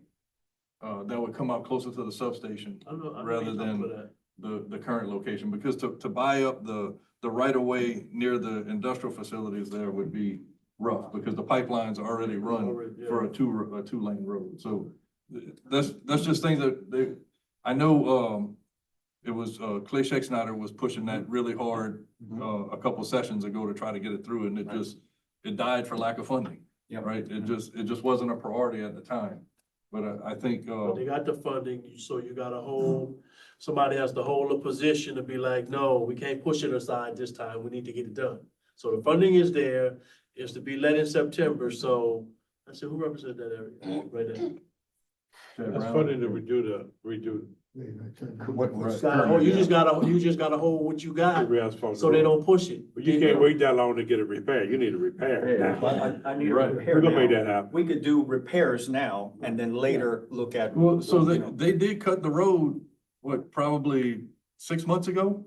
But all they did. They made it worse. So They they did, came that's in, right. they came in and they cut sections and then they repaired sections, but the main section, they marked it. They never came in and repaired it. We had different sections, They they never- did that. I mean, Right, and what they did is they just said, well, we have funding coming to redo the entire base of the road, so they just didn't spend any of their budget to repair the That's not holes. gonna work, so. Yeah, and we've been pushing for that quite a bit, but I do look forward to, we're talking about a lot of food trucks and, Yes, just toilet facilities, things like that, that's gonna bring some revenue into the parish. absolutely. Even though, so how long would this event be? So 1 week or 2 week It's type a event? 4-day event. It's a 4-day event and this particular event, so 4 days of racing, but it would be 3 days of people traveling, people coming and they could be there during the week. So it'd be a week-long event. But your racers would come in 3 to 4 days before the spectators. Yes, absolutely, because they'd have to get set up, they get the cars prepped and things like that. So we'd have people here for a week, which is a significant amount of people and time. And we're only 3.5 hours from Baytown, Houston, where this event was. So we can draw that traffic here simply because it's no longer there. Right. And they went to that. So it's not that it's a new race. It's a race that's just been replaced at another facility. So right now, I've got obviously a list from NHRA of what we need to do for infrastructure changes, and that's what we're trying to get some grant money for to help grow that infrastructure. And I've given Billy several options. I said, listen, I'll send you the bills, you pay for it. Don't give me a dime. I don't want a dime. Just pay for what the grandstands, pay for paving, pay for things. So that way you know where all your money is going. And we've even said, we'll sell the facility to the state if we have to do that in order to get this. Our mission is simple. We want this 10-year contract because that's going to put this place on the map for sure and create enormous amount of revenue for everybody, because now you're talking about a bunch of hotels, a bunch of places to eat. They're gonna have gas, they buy all the infrastructure, they buy everything, and they're gonna be here for a week. So it's great. And then, of course, the media behind social media and live television, media. Now we can explore with the Tourism Bureau, we can explore come to New Orleans, come to the swamp tours, come to this, come to that as part of it. And we are also partnering with the Louisiana Tourist Bureau to offer that tourist packages. So as they come early, they can come and visit the area. And so that way, again, to push more economic growth to the area. It would be like the Super Bowl here in. Sure. No, it's a big event. Yeah. This is exactly what it is. This is Super Bowl of drag racing. That's what we have. And it's a 10-year contract. It's not 1 year. Yeah. So the money that we're gonna put in the infrastructure will be long-term. It's not, and we're looking at, we had several companies do economic impact studies and things like that NHRA uses. They were looking at $100 million a year between that event and all of our other events that are going on. $100 million a year for the next 10 years. So huge, huge, huge economic impact. And hopefully we can attract then teams to come, because now we have a test facility. That's what we're promoting right now. We have a test facility so they can come from all over the country and test with us here before going to another racetrack to actually race. We have great weather when it's not raining. We have great weather. Our elevation is better than most other tracks. We're at 12 feet above sea level. No other track in the country is that low. So the elevation and the cool weather and things like that provides enormous capabilities for cars to go real fast. That's why we've set multiple records here throughout the years. You can attest to that. So we've had several events that the guys have come from out of town. One event, the Hemi Shootout, which would have been this past weekend, they go to Indianapolis and they come to us. The only 2 events of the year that provide this large event. In Indianapolis, they ran the quarter mile in 8.35. With us, they ran 8.24. The national record now is 8.22. And we were going to set records this weekend because we've set up the track where we were hoping, and we put on a bounty of $1,000 for the first one who goes 19 or 18. And so we're constantly innovating, trying to figure out how to attract these folks from around the country to come here.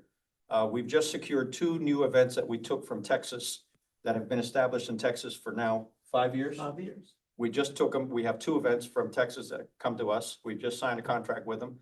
So we're constantly on the hunt for different events. And so putting us in the national perspective, now other events will come to us. So not only, the NHRA will be the attraction, basically. That will be the attraction of getting these other events here. If we can, if we could grow the business to tens of millions of dollars annually by just having all these national events here. We're very modest right now. We only do a little bit, but we're looking for the growth pattern. And already setting the record for the largest sportsman race, the amateur version, the sportsman race. We had the largest event last year of the whole nation. So we have been track of the year by NHRA. We've been track of the year 2 years in a row, 23 and 24. We were given the track of the year award because of performance and because of what we do as to take care of our customers. We make sure that everybody has a great time coming, because if they don't, they're not coming back. So we give them great support. I can tell you that. Yep. We're gonna do what we're gonna do to get that road fixed before your next event. Well, thank you. Thank you very much. We do what we have to do to, whatever we can to help. It's big. I've been there quite a few times for big races. If y'all saw the track lately, it's really looking good. It's a different, people like football, people like baseball, people like this, that, and other thing, but it's a different breed, that race, and it's big money. There's nothing cheap about it, so it brings in a unique class of people. Right. There between men's and boys is the price of their toys. That's correct. Yes, sir. Right. The other thing that I'd like toys. to just add to that is, if anyone's ever been to Talladega, Alabama, there's not much in Talladega outside of race week, right? And the same thing can happen here, where it's that week is just, it explodes and you get that shot in the arm, a few times a year. Yeah. And it basically could really do what you do the entire rest of the year. Right. We currently have 3 NHRA events. This would be the 4th one. Again, the only other track in the country has 4 events is Texas, Ennis, Texas. Other than that, everybody has 1 event, possibly 2. We have 4. So there's potential of growth is phenomenal. It's phenomenal for the area. And so we want to do everything we can to help the area grow, obviously.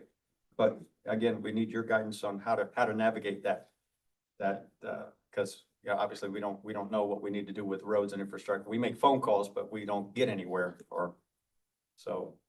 Even something as a large concert, you know, Lamar Dixon has the big concerts, Livingston has them. Tiger Stadium used to have the Bayou Country Super Fest. I mean, we got enough property and parking. We can have something of that caliber here. Yeah. In Bell Road. So it's not just drag racing, you know, we can do fairs, we can do hot air balloon festivals, we entertainment. The sky's the limit. We are an entertainment facility. Yeah. We just happen to be based around motorsports, but we are an entertainment facility. And we're looking at many other venues, as he's just described, to enhance the area too. There's car shows, so we can do car shows, we can do balloon fest, we can do fairs, we can do all sorts of other things to, again, help the community and create a better lifestyle for the community. Now they don't have to travel, you know, to other parishes, to other areas to do this. They can do it right here in their hometown. We have 135 acres there. We want to use every inch of it to do something. We sold, bro. Thank you. Thank you, man. Appreciate y'all. Thank you very much. Thank you very much. Appreciate y'all. Question, and where your free tickets are located at? Right there.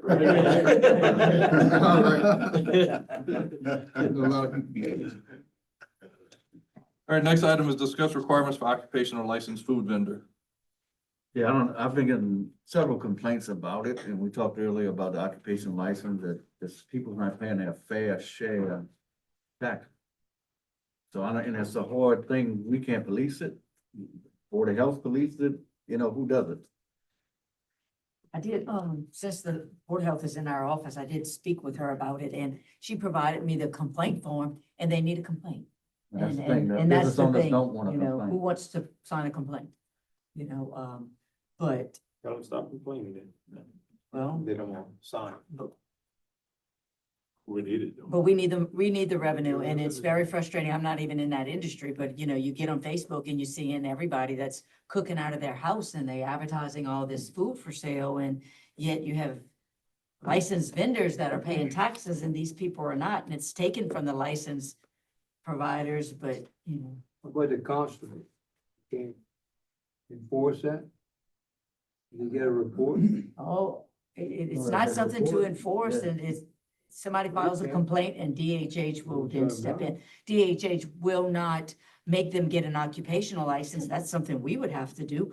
But if they are preparing food out of their home, there's rules and They say the regulations. Airbnb houses, you got a bunch of them in Pierre Park, they probably got no license for that. Yeah, they pay your fair share tax, you know? It's not just food, it's Yeah, a it's lot across of the board. businesses, you know?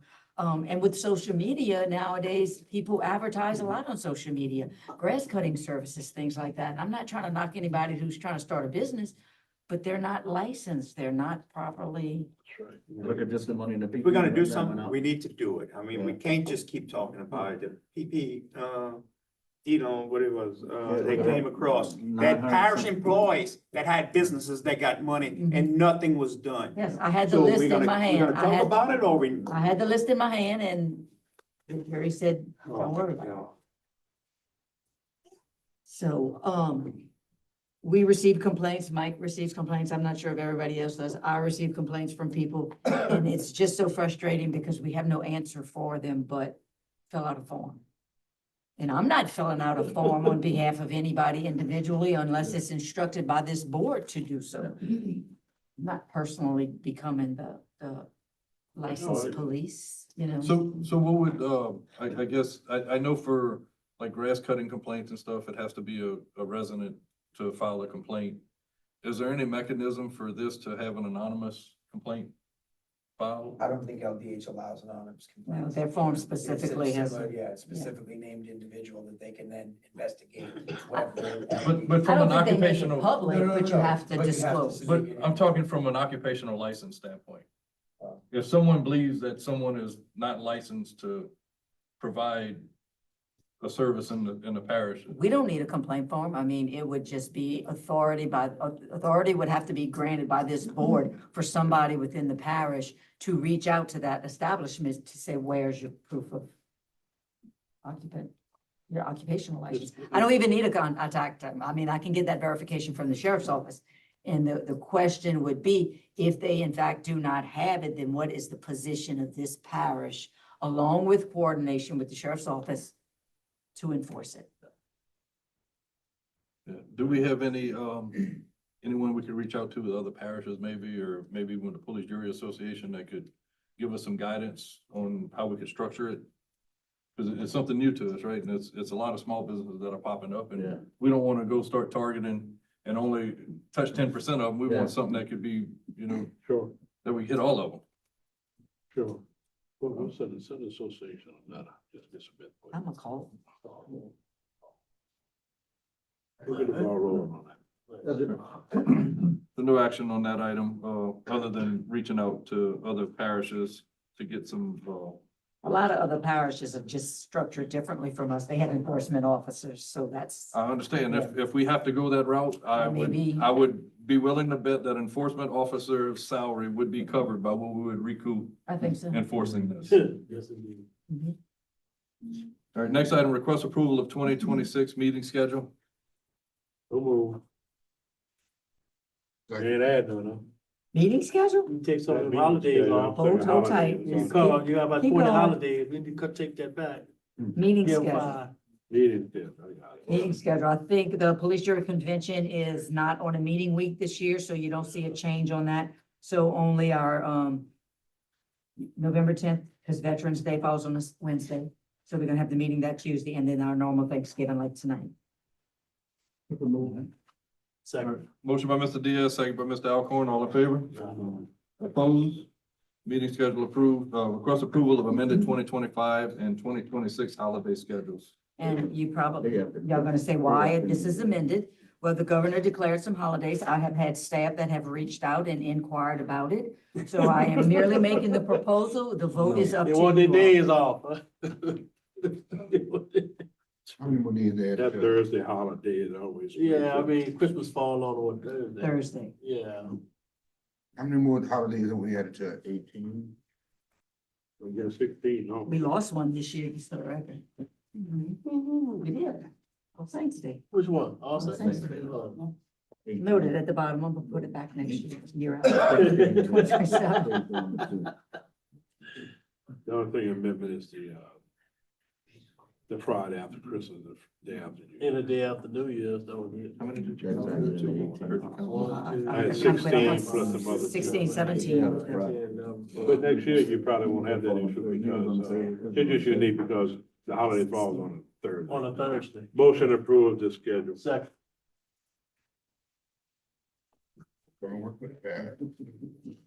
Motion on the floor by Mr. Nakane to approve the amended schedule, second, Mr. Alcorn. All in favor?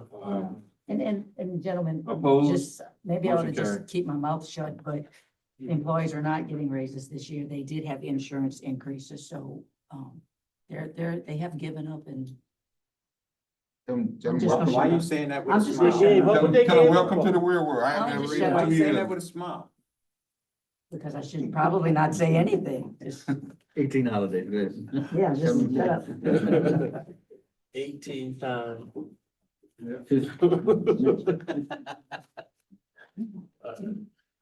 Next item, revisit funding allocation for Joe Roy travel inclusive of mileage, lodging expenses, and phone internet reimbursements.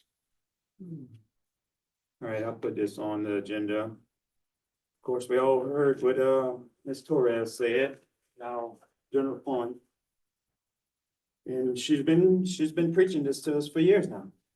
And we have to lead by example, and I'm gonna make a motion to cut out everything that's included here. And that we pay for our own way to conference from here on out until things get better with the parish. No internet, no mileage, no expense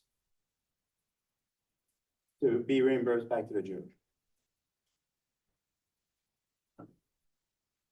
I'll second that motion. A motion on the floor, Mr. Pineville. I'll counter his motion. There was a second by Mr. Patero. There's a counter motion by Mr. Nakane. Yeah, we had long discussion at last meeting, and my counter motion is to approve what we approved last meeting. That was, It was that it be done by case basis, and that for the convention, if they only pay for room and registration. I second your No motion. mileage, no food, No mileage, no food. How are we gonna cut back, guys? I second your How are we gonna motion. talk about cutting back and then y'all gonna Oh, we add been- additional We've expense? been long enough to put it to the vote. All right. Mr. Nakane, your counter motion didn't address the phone internet reimbursements that Mr. Pineville had in his motion. You want to vote on your counter motion and then Mr. Pineville could re-raise his? Sure. All right, had a motion by Mr. Nakane, second by Mr. Carter. On the counter motion, all in favor? Aye. Opposed? Hey, So y'all realize what Motion y'all carried. doing right here, right? Myron, you know how you voting? yeah, I just voted. Did you see that? You wanna come sit next to me? 3 nays. 3 nays. So, Leroy and James. Mr. Five, a part of your original motion, you know, the counter motion did not address the phone internet reimbursements that were in your original motion. What phone you talking And- about? and What then, phone you talking about? I got my um, own phone. You ain't got a phone? You're probably talking about me because I'm the one who used the internet, reimbursement. So I'm the only one that used it, so. So It don't matter no, to no me. mileage? Well, hey, let's put it all on the table. If you wanna nitpick that, and you don't want nothing for none of the jurors, well, what about the insurance cost that the jury paid? Put that on it too. Well, put everything out there. Also drop our salary in half. Put that out there. Put that too. You can always volunteer to keep yourself. You can't volunteer. You gotta take your salary. Donate it out to whoever you want. You gotta take it. As a matter of fact, put us $300. Put out $1,500. Thank you. Do we have something on the floor? A lot of conversation. Yeah, that's good. All right, Mr. Pineville, you want to make your motion clear for us? To cut out the mileage and the internet. You know, of course, the lodging expenses and all, I mean, they just voted on that to keep that, so just put mileage and internet for now. We Till next just, meeting. we just. So- We already did the voted on mileage. So the mileage put the is internet on handled there. on a case-by-case basis, so for each event that may be brought up. But just put the internet for now. All right, so there's a motion on the floor, Mr. Pineville, to remove the phone internet reimbursements by the police jury for individual jurors. Is there a second?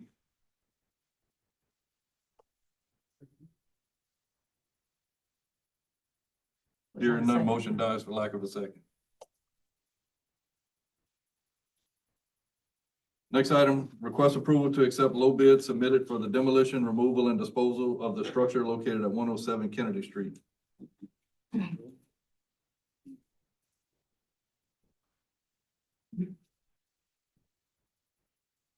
There's a move. Second. Amount of $5,640. Motion by Mr. Diaz, second by Mr. Carter. All in favor? Aye. Opposed? Motion carried. Request approval of the second phase of derelict structure procedure for dwelling located at 102 Peterbilt Lane. So moved. Go to bid. Motion by Mr. Carter, Second. second by Mr. Nakane. All in favor? Aye. Opposed? Motion carried. Request approval for the following occupational license application, Landry's Aviation Services LLC, Pierport. Motion. For the airport? Now, looking to see where we land. Motion by Mr. Pineville, second by Mr. Bro. All in favor? Aye. Opposed? Motion carried. Motion Any adjourned. deviations? Hearing none, the motion adjourned by Mr. Nakam, Second. second by Mr. Carter, all in favor? Aye. Opposed?